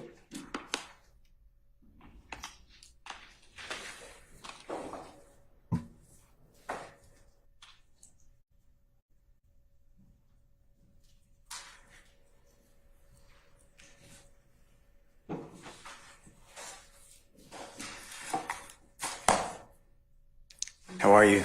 Doing well, Mr. Steele. Can I ask you a few questions? Of course. All right. And thank you for your service. Thanks, sir. Agent, I'd like to know, with the help of Miss Knight, do you mind helping? Okay. I think it's you. State's Exhibit number 162E. I just want to make sure, 162. yes, that we are tracking each other here. With the court's permission, 162E should be on the court's list of admitted exhibits. If I could show that to the jury with the assistance of Ms. Knight. You can. Which one is it? 162E. May I approach, Your Honor? I did not realize there was. So, may I approach? Yes, you can. Oh, okay. Oh, the pictures. Okay. Yeah. I do. Yes, sir. You can, sir. Okay, and it's on the screen as well. I just want to orient, you went through a lot of information over several days, if that's okay? Yes, sir. This is an item that, I'm not saying it was you personally, but you or your coworkers located in that white Camaro that the jurors have seen photographs of. Fair to say? Fair to say, sir. And I just don't want any confusion because they're the same initials, but that JW that is on 162E right now on the screen, you see that? Yes, sir. That belongs to, I'm not saying it's his signature, I'm not asking you to identify his signature, but that's not Jeffrey Williams' relation. Is that true? I would agree. I would agree with that. Yes, correct. And that is, as far as we could tell from the whole document that's it's attached to, that's Jimmy Winfrey. I would believe you're correct. Yes. All right. That's correct. Now, and thank you so much, Ms. Knight. And Ms. Knight, if you can allow that to be shared through Zoom with Haley, that would be great, if needed. The white Camaro that we've been talking about. Yes, sir. Okay. Does that, in your investigation, have any connection to Jeffrey Williams? Not to my knowledge, no. Now, I want to go back to obviously what brought us all together to have the pleasure of meeting with you. It's Saturday, April 25th, going into Sunday, April 26th. Is that the fair days of the week and the dates that we're dealing with at first? Yes, sir. Okay. And at that time, you made yourself aware through your investigation that Jeffrey Williams was working and performing in another state on those days. Is that fair to say? That's correct, sir. And when I say working, performing, I don't want to mislead anybody. Working on the evening of Saturday, April 25th, 2016, and then we're going to get to how, but then you tracked Mr. Williams coming back through Louisiana, Alabama, Georgia, like you testified to. Correct, sir. Okay. And on the evening of Saturday, April 25th, 2015, going into the next morning until about 6, 7 o'clock in the morning, whatever your memory is, Jeffrey was outside of the Atlanta, Georgia area, coming back towards it. Is that all correct? That's correct. Okay. Now, you also, the way you track that, and you told the jurors, you know, there's 2 ways to go. There's an upper way and a lower way from Louisiana. Do you remember that type of testimony? I do, sir. And the way that you realized how Jeffrey's traveled, or at least based upon information belief, was because you associate a certain telephone to Jeffrey Williams, so you surmise that that phone was with Jeffrey Williams' person. Correct. We know that phone was owned by YSL Enterprises. That phone was in the area that we knew Jeffrey Williams to be, and we have the video evidence of him performing. So, yes, we have the connection and the belief that that is in his possession. Yes, sir. Okay. And that's how you track the phone on the lower way going from Louisiana through Alabama back to the state of Georgia. Correct, sir. All right. Now, I'd like to go through, just make sure we are correctly tracking which phone. And I just use the last 4 digits, but if we need all 7 digits, just tell me and you'll correct me if I'm wrong, okay? Yes, sir. The last 4 digits of what we believe I'm going to call Jeffrey Williams' phone during that period of time, April period of time, is 8553. Does that sound right? That sounds right. And again, I'm not saying he owns that phone. That phone is associated with phone calls and movement that we associate him with. So yes, that it's there being used, what we think is Jeffrey Williams, yes. And I think you just said it, but just to be crystal clear, I know that you don't sit there and put that phone and that phone number in his hand, but based upon your investigation, you concluded that the 8553 number is with Jeffrey Williams during this relevant period of time. Yes, like more likely than not, that phone is associated with YSL Enterprises. That phone was in Baton Rouge, Louisiana, and we had reason to believe that phone was owned or operated by Jeffrey Williams. Now, I want to go back, and we'll use anything that you need, so just tell us what you need, because there's a lot of information these jurors are taking in over 7 months now already, okay? Objections to the I sustain commentary. the commentary, Mr. Steele. Just pose the question, sir. All right. I want to go through the records. I just want to make sure I got them correctly for the Jeffrey, I'm calling it Jeffrey's phone, but 8553 number, okay? Yes, sir. And we could use any phones that you need, by the way. But on the 8553 number, we have in evidence the entirety of the return that you received for that phone. And that's a AT&T phone, am I correct? I believe that is correct, yes. If I'm wrong, please, I'm not trying to get it wrong. Okay, and I believe that is admitted, Jeffrey's phone is in evidence now as 137EA. Does that sound right? That does sound right. Okay. And that is the AT&T. You can confirm that? Yes, it's AT&T records. All right. Now, according to all those records that you have, they should span from approximately January 2015 through, I believe it's June, but correct me, 2015. If I'm wrong, just please make it right. I think that is the time frame, or at least it's close to the time frame. Well, now that I'm looking at the account notes, I think we got. Did you say June or July? I'm sorry, sir. My If apologies. it's July, that's great. Just It looks like January through July as we have account information, and the account appears to be closed July 15th, 2015. okay. So we have it. And do you know what day in January you started it, or they gave it to you? I guess. Well, the first notes I see is January 8th, but I think it probably is January 1st. I wouldn't have picked a random January 8th for starting subscriber or starting account information, the request, if that makes sense. Okay. Yeah, and of course it makes sense. All right. Now, Jimmy Winfrey's number that we believe through your investigation, that ends in the 3383 number. Can you please make sure that's true? That is true, sir. All right. I'd like you to tell the jury, using any records that, by the way, you need,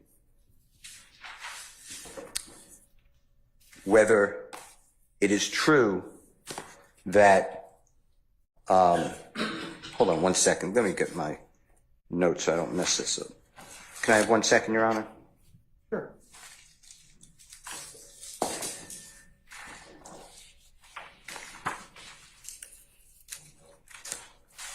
I apologize. Give me 1 second, okay? Yes, sir. Thank you.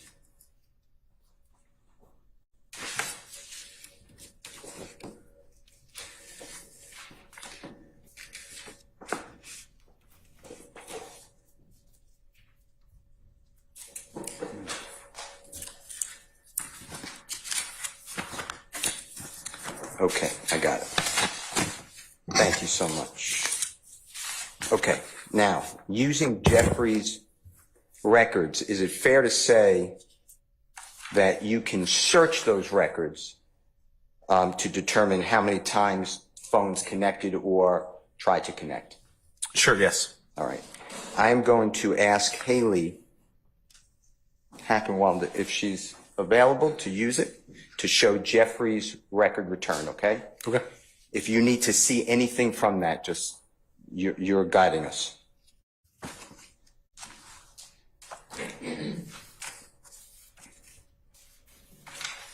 And if the Honorable Court can permit that to be used on the screen, it's already admitted into evidence, Your Honor. What exhibit number, just for purposes of reference, are we talking about?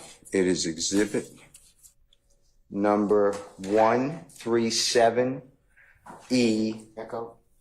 Yep. Okay. And it's the entirety All right, sir. of the document. And just for the jurors to know, and there's nothing wrong with it, but you pulled out, or the state pulled out, just a section of those. I'm using the entire record return, okay?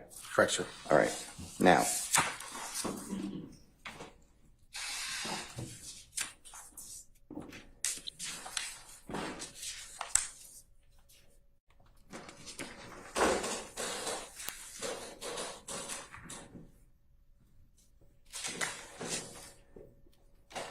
with regards to Jimmy Winfrey,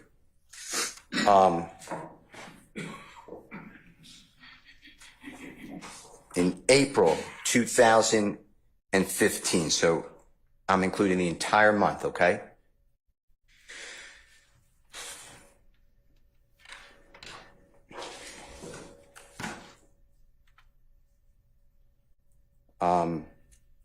Contacts between Jeffrey's phone, the number which is 8553, and Mr. Winfrey's phone, 3383. Do you know how many times that they tried to connect?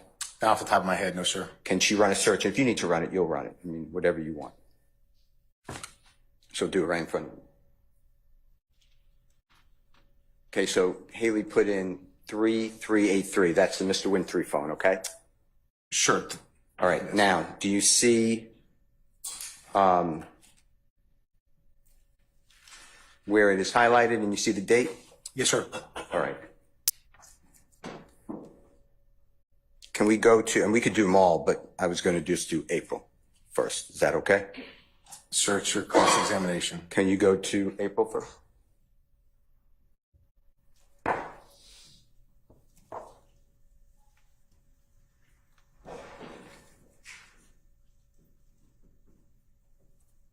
Okay, we should be in April. So if you go back to April 1, scroll up.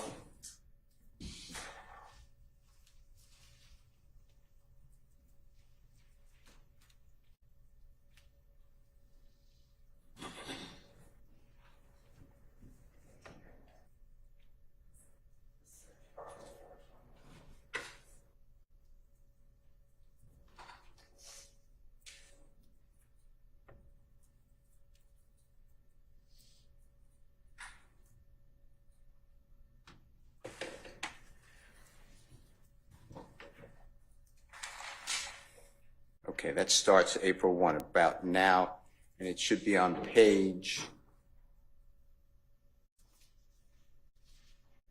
let's see what page that would be. You have to keep going. Yeah, there it is. Well, it starts at 4/1/15, and do you see the item number being 3810? Yes, sir. All right. And then if we go down that whole month, just go slowly, and the first time we see a hit between Jimmy Winfrey's number, the 3383, and Jeffrey Williams' number, just tell us what day and time that would be.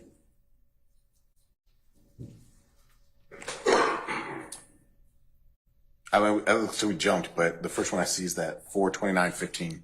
Okay. And we have to do our conversion, correct? Because these are the AT&T records. That's correct, sir. So do you know how to do that conversion on this by looking at it? Well, sure. So it looks like the column, well, I guess it'd be the third column from the left.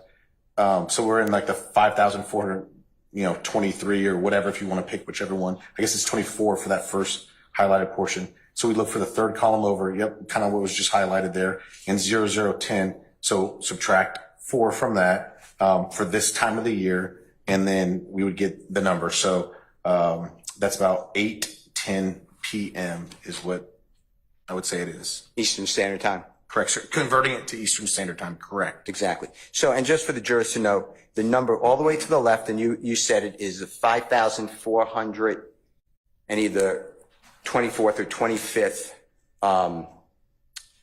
item listed on the calls. Is that fair? That's fair. Yes, sir. And then the next column is the date, which is 4/29/15, right? Yes, sir. And then the next column, as you said, is military time, so it would be just after midnight, 12:10. No, so it's UTC time. So it's the Universal Time Coordinated, or GMT, or Zulu. It goes by the same thing. So that's the time for the Greenwich Mean Time, Universal Time Coordinated. So depends on where this phone is at this time. But yes, if it was Eastern Standard Time, that would be 8:10 p.m. And then we flip it back. That's how you got the 8:10 from the right after midnight. Correct, sir. Okay. The next one is, do you need the column, the next column is 0:03. You see that? If my memory serves me correct, that's the time it takes in which for the phone to be answered. Like it's ring time, basically. And then the fourth column is the connection, how long the phone was actually connected. So the phone was connected in this call, 0. Yes. Okay. Meaning it did not connect. Correct. Did not connect if that fourth column is showing 0 and the other one's 3, then that's it ringing. Correct, sir. And then the next column is do you know if that's the initiating number, the number that's being called, the number that's initiating the call?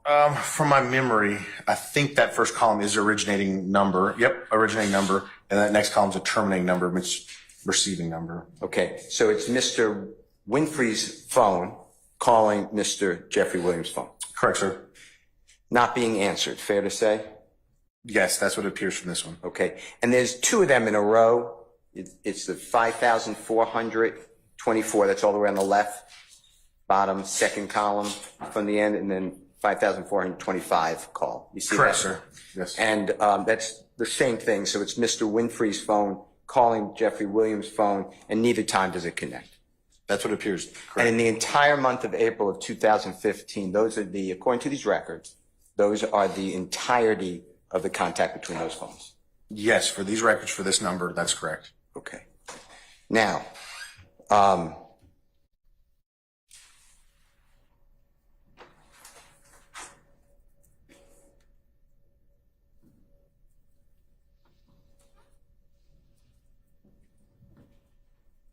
there should be one on the next page, I believe. If we go down, you see that? And it's 5426, so it's really the next sequence, same time, same date, 4/29/15. Correct, sir. And that again is Mr. Winfrey's originating number. Is that right? Or did I do that wrong? You see that? No, I'm looking at it. I'm just trying to figure out. Yeah, so the originating number, and there's 3 numbers listed, but yes, Winfrey's is that top one, the 8553 is the middle one, the 991 is that bottom one. Okay.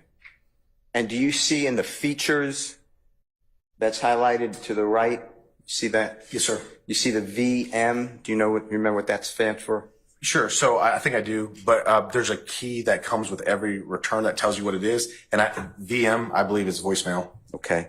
Yes, sir. And the next one is CFB. You remember what that is? Oof, I'd have to look for that one. I know the NOIP, talking about like network types and whatnot. But yeah, I'd have to look for CFB in the key. Let me just see if this helps you. May I approach, Your Honor? You may, sir.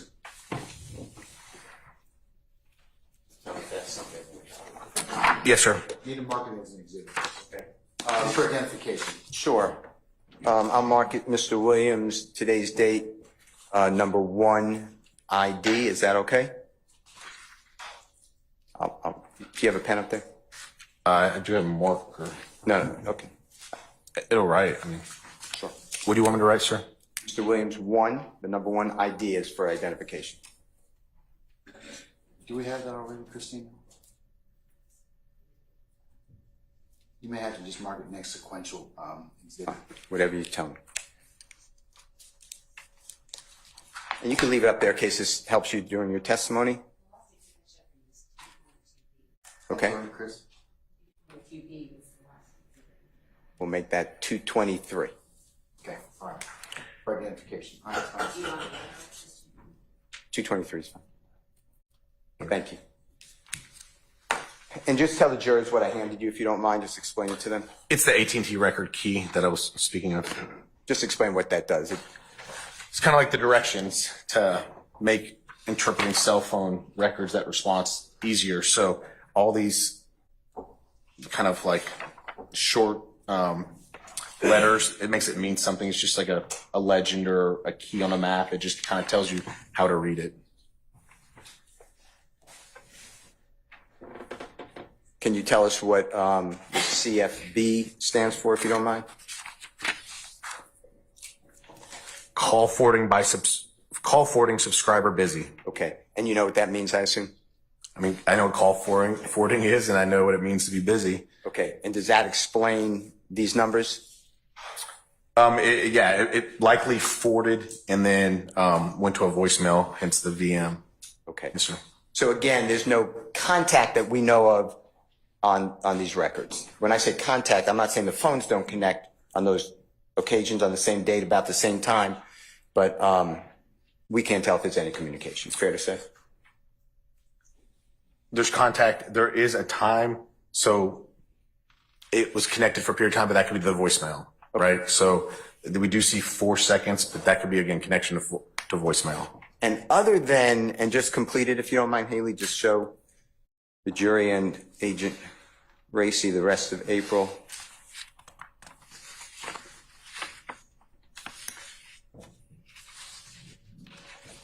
That is the only time that these two phones are attempted to connect according to the AT&T records of Mr. Williams for these phone numbers. Is that fair? For this phone number, for that month, correct. All right. Now, it says in the search that you see Haley did for the 3383 number in the top right, Yes, sir. for the entirety from January 1, 2015 to July 15, 2015, we have 78 total hits. Fair to say? Fair to say. And what we just looked at were 3 total hits, even though they were on the same date, almost at the same time, because I just looked at the time and they were all approximately 8:10 Eastern Standard Time. Fair to say? Yes, sir. All right. If the jurors will have this in evidence, but that is everything on Mr. Winfrey for the, according to these phone records, between the two in the month of April that we are investigating. True? For this phone record, yes. Okay. All right. Now, I'd like to, you talked about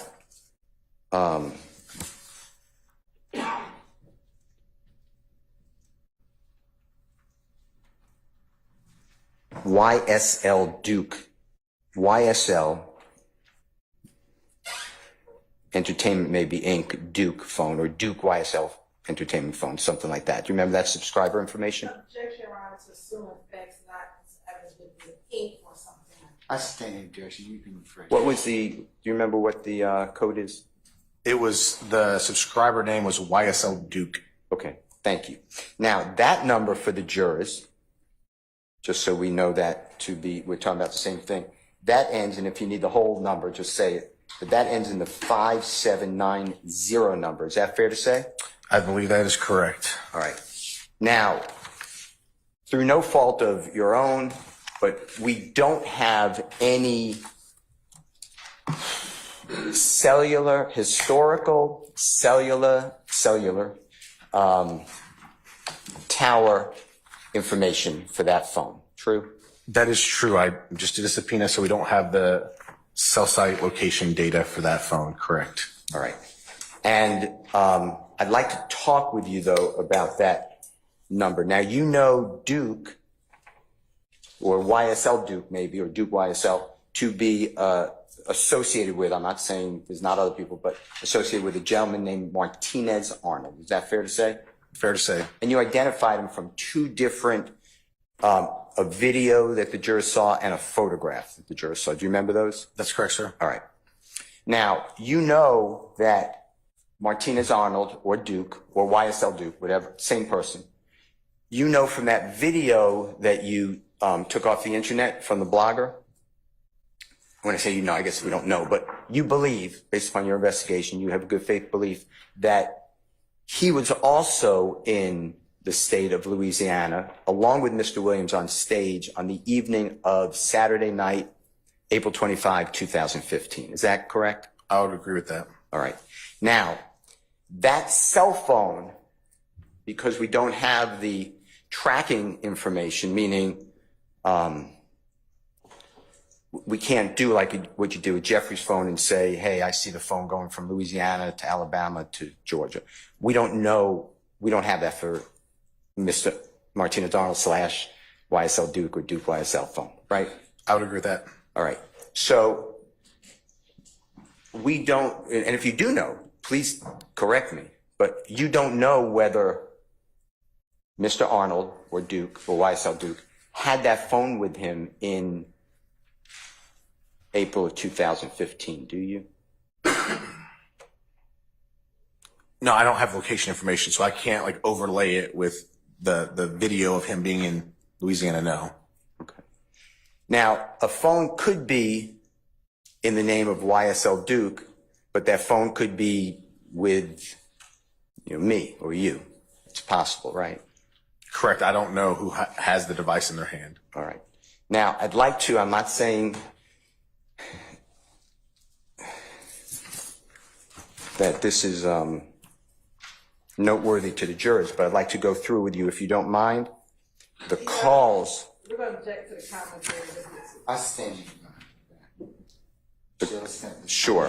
Thank you, sir. Mr. Using Jeffrey Williams cellular telephone records, Okay.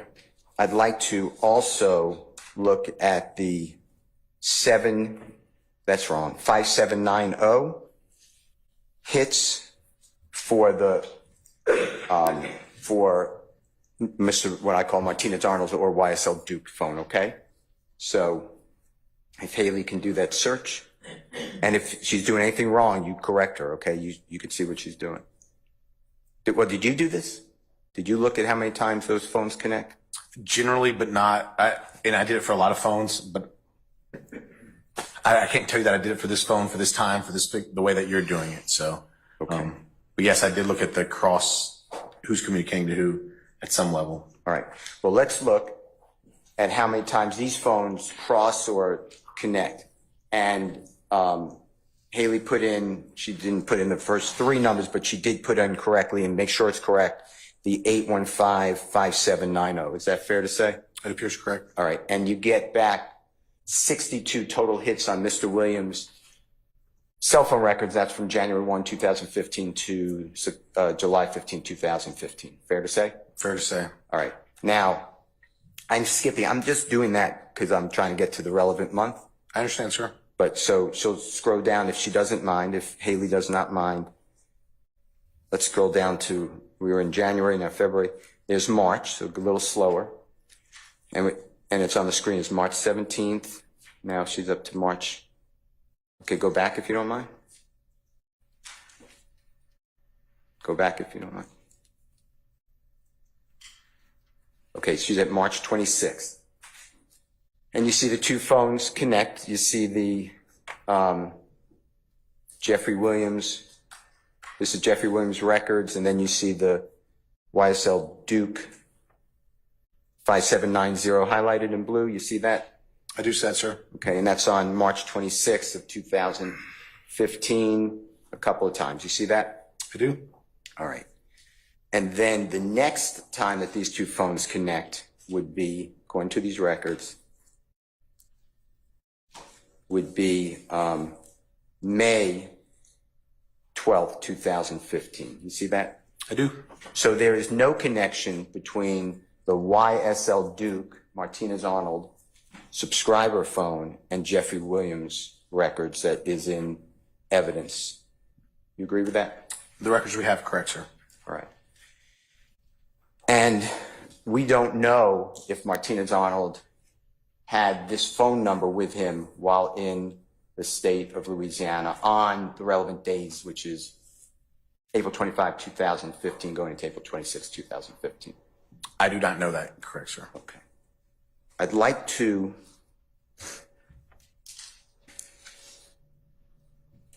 go to a phone that I think you referred to it as the YSL Enterprises phone. If I didn't, just correct me if I'm wrong. Is that true? Is that what you were referring to? There's two phones that we went over that we entered into evidence that are labeled YSL Enterprise. YSL Enterprise. I'd like to talk with you about the 1990 phone, okay? Just orient yourself, tell me when you're ready.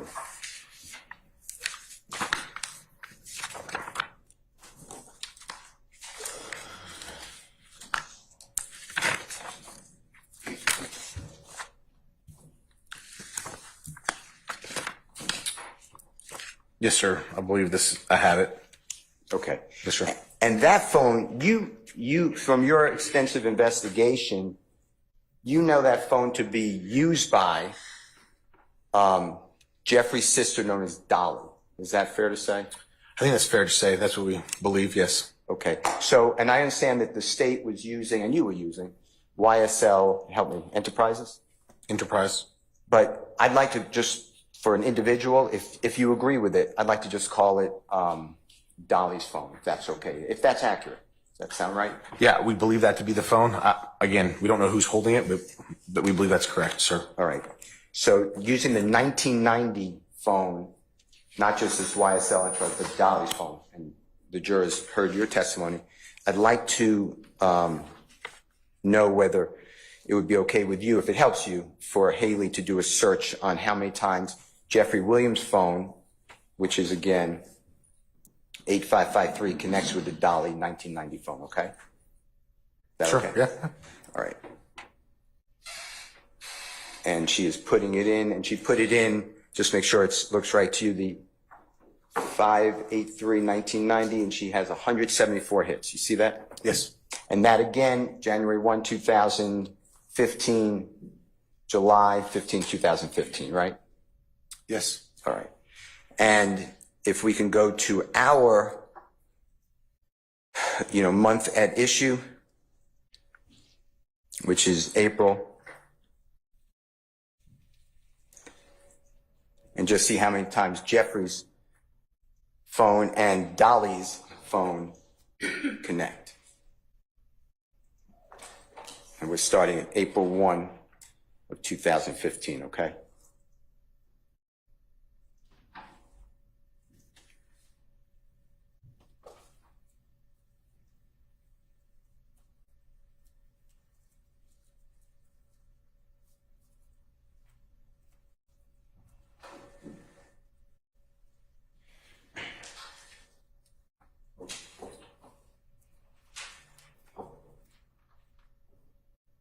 So if you can go up, we'll just start at April 1, if you can go the other way.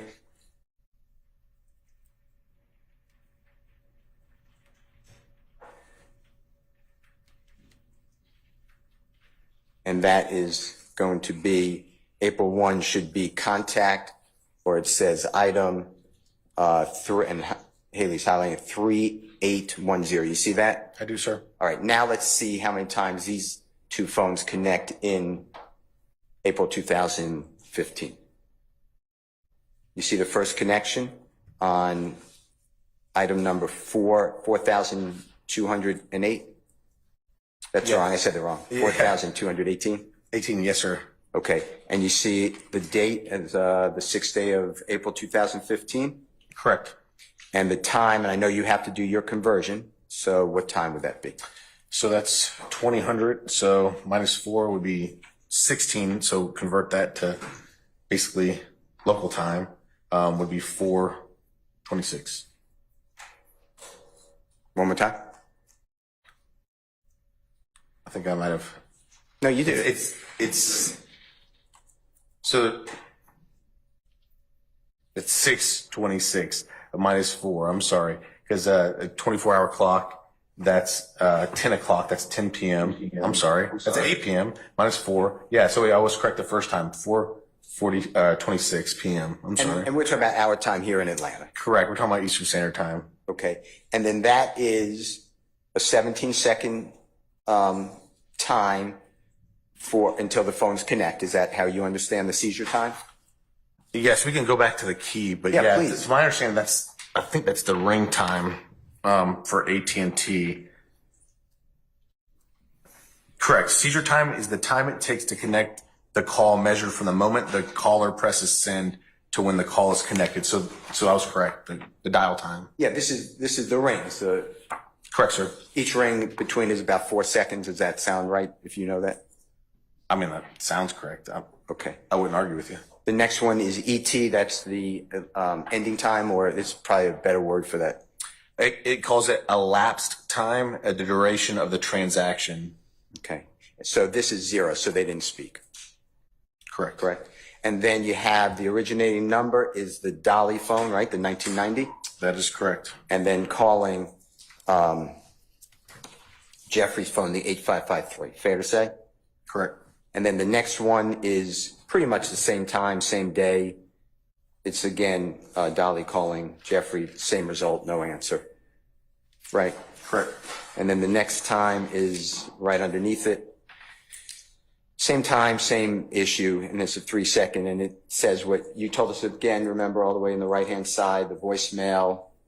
You see that? Yes, I do, So sir. it could be a voice. It could be. I'm not saying it is, but it could be a voicemail message. I mean, the records say VM voicemail. Okay. Okay. And then if you go to the next one that they connect.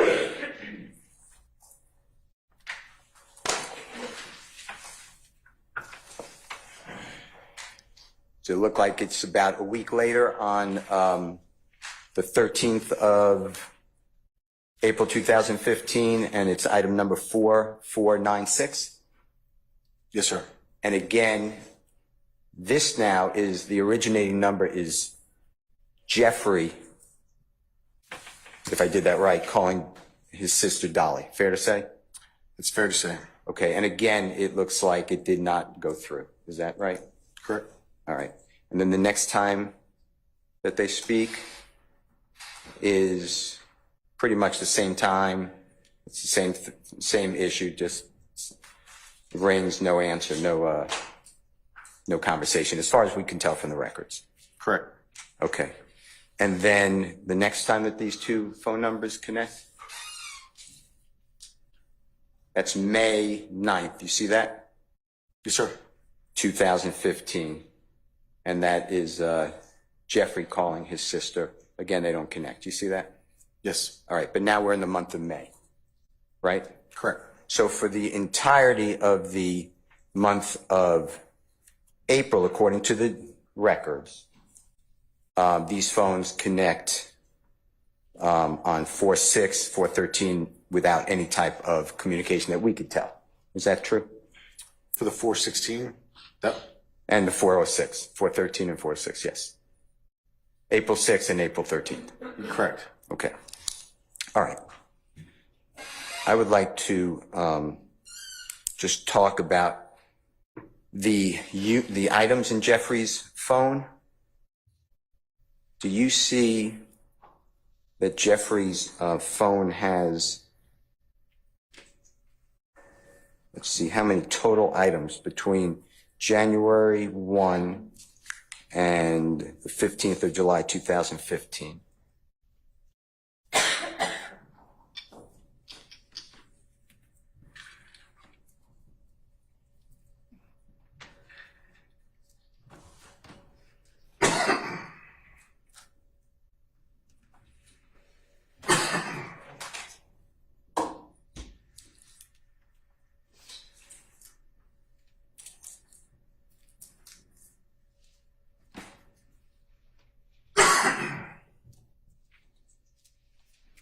Do you see that?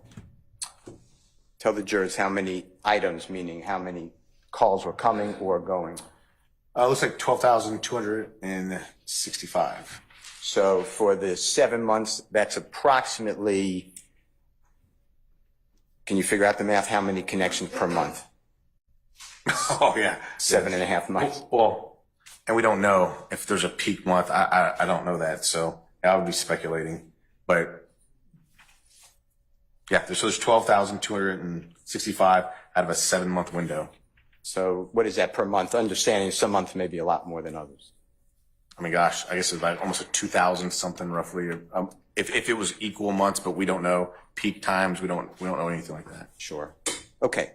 Now I'd like to go to a gentleman who you said you got the phone number to from the Honorable Retired Detective Gaither. Do you remember a man named Demekin Garlington? Do you remember that? I do.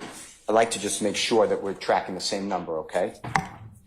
Would that number be the number ending in 9229? Yes. Okay.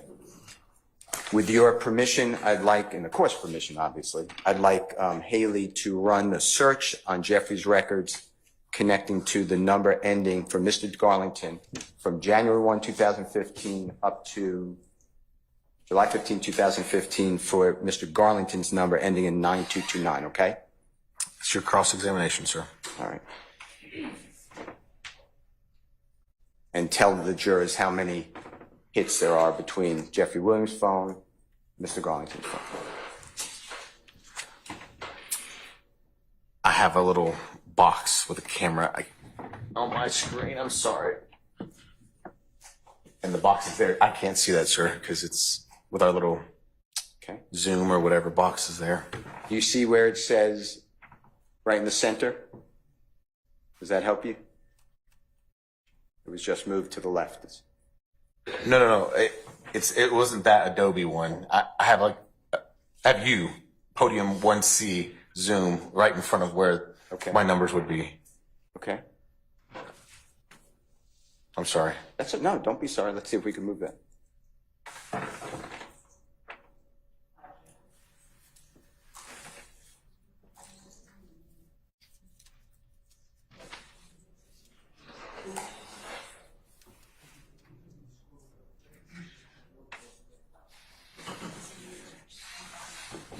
I hate to mess her up if it's touchscreen.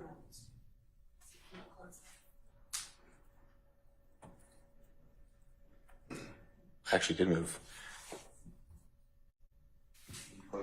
No, Mr. Steele, if I was able with the court's assistance to move that, if she could just do it one more time, hopefully it shows the number.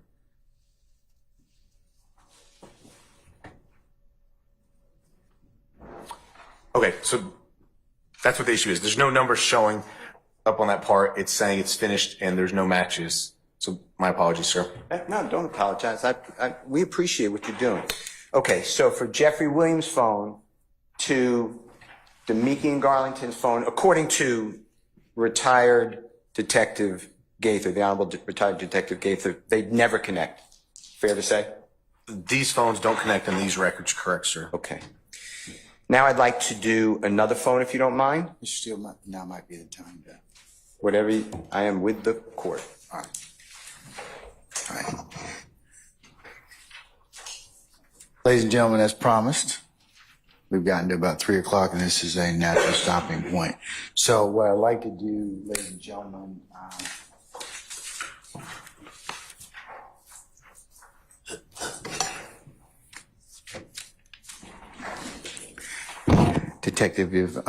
Agent Raissi, if you would be so kind to come for tomorrow morning at 9:45. Can you do that? Yes, Your Honor. All right, don't discuss testimony with anybody except the attorneys in this case, okay? Yes, Your Honor. All right, thank you, sir.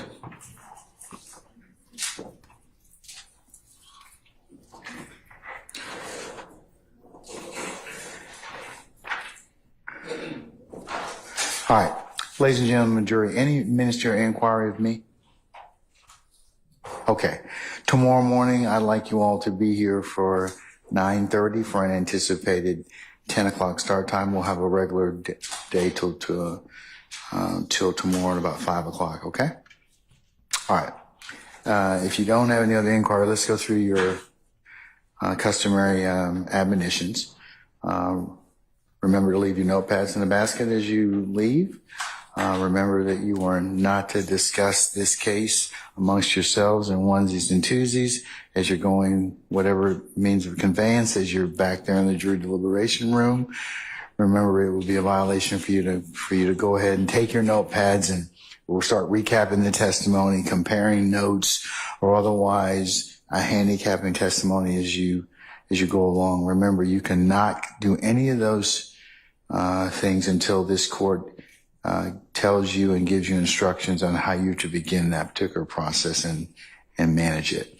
So remember, you're not to authorized to go to any third-party sites as websites or seek any other additional outside information that's not presented within the four walls of this courtroom, because you only consider what has been presented within this courtroom. That includes, ladies and gentlemen, please do not go by and visit any of the scenes that may have been testified to or depicted by any means shown to you in this courtroom. And remember that, ladies and gentlemen, if any third party should try and talk with you or approach you, either by phone or any means of communication device, or if in person, that you would need to let myself and Sergeant Ingram know immediately. And then, ladies and gentlemen, also, it goes without saying you can't view any of these proceedings on any other type of third-party site or through the media, as you can only consider what's properly being considered within the four walls of this courtroom. And then lastly, ladies and gentlemen, again, thank you for your patience with us and your continued patience as this matter is being presented to you. Ladies and gentlemen, unless you have any other ministerial inquiry of me, I'll recess you all, and we'll see you tomorrow morning for 9:30 for an anticipated 10 o'clock start time. And as I said, we'll work a regular day tomorrow, okay? All right. All rise.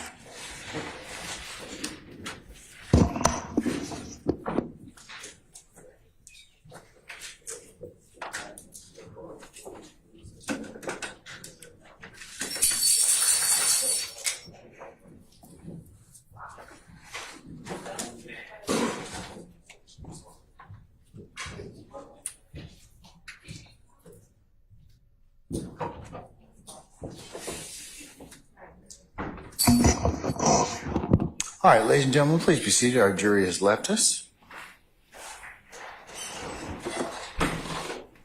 All right, counsel, is any ministerial inquiry of me? Yes, Your Honor, we do believe that tomorrow it will be right that the state will plan on introducing Mr. Winfrey's certified copy of conviction. And so I believe Mr. Steele maybe had some further objections. And so I know we'll need to take that up probably first thing in the morning. All right.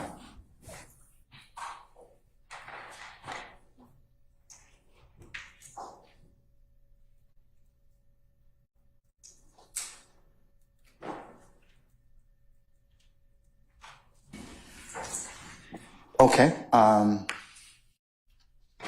We can take that up tomorrow morning starting at 9:30.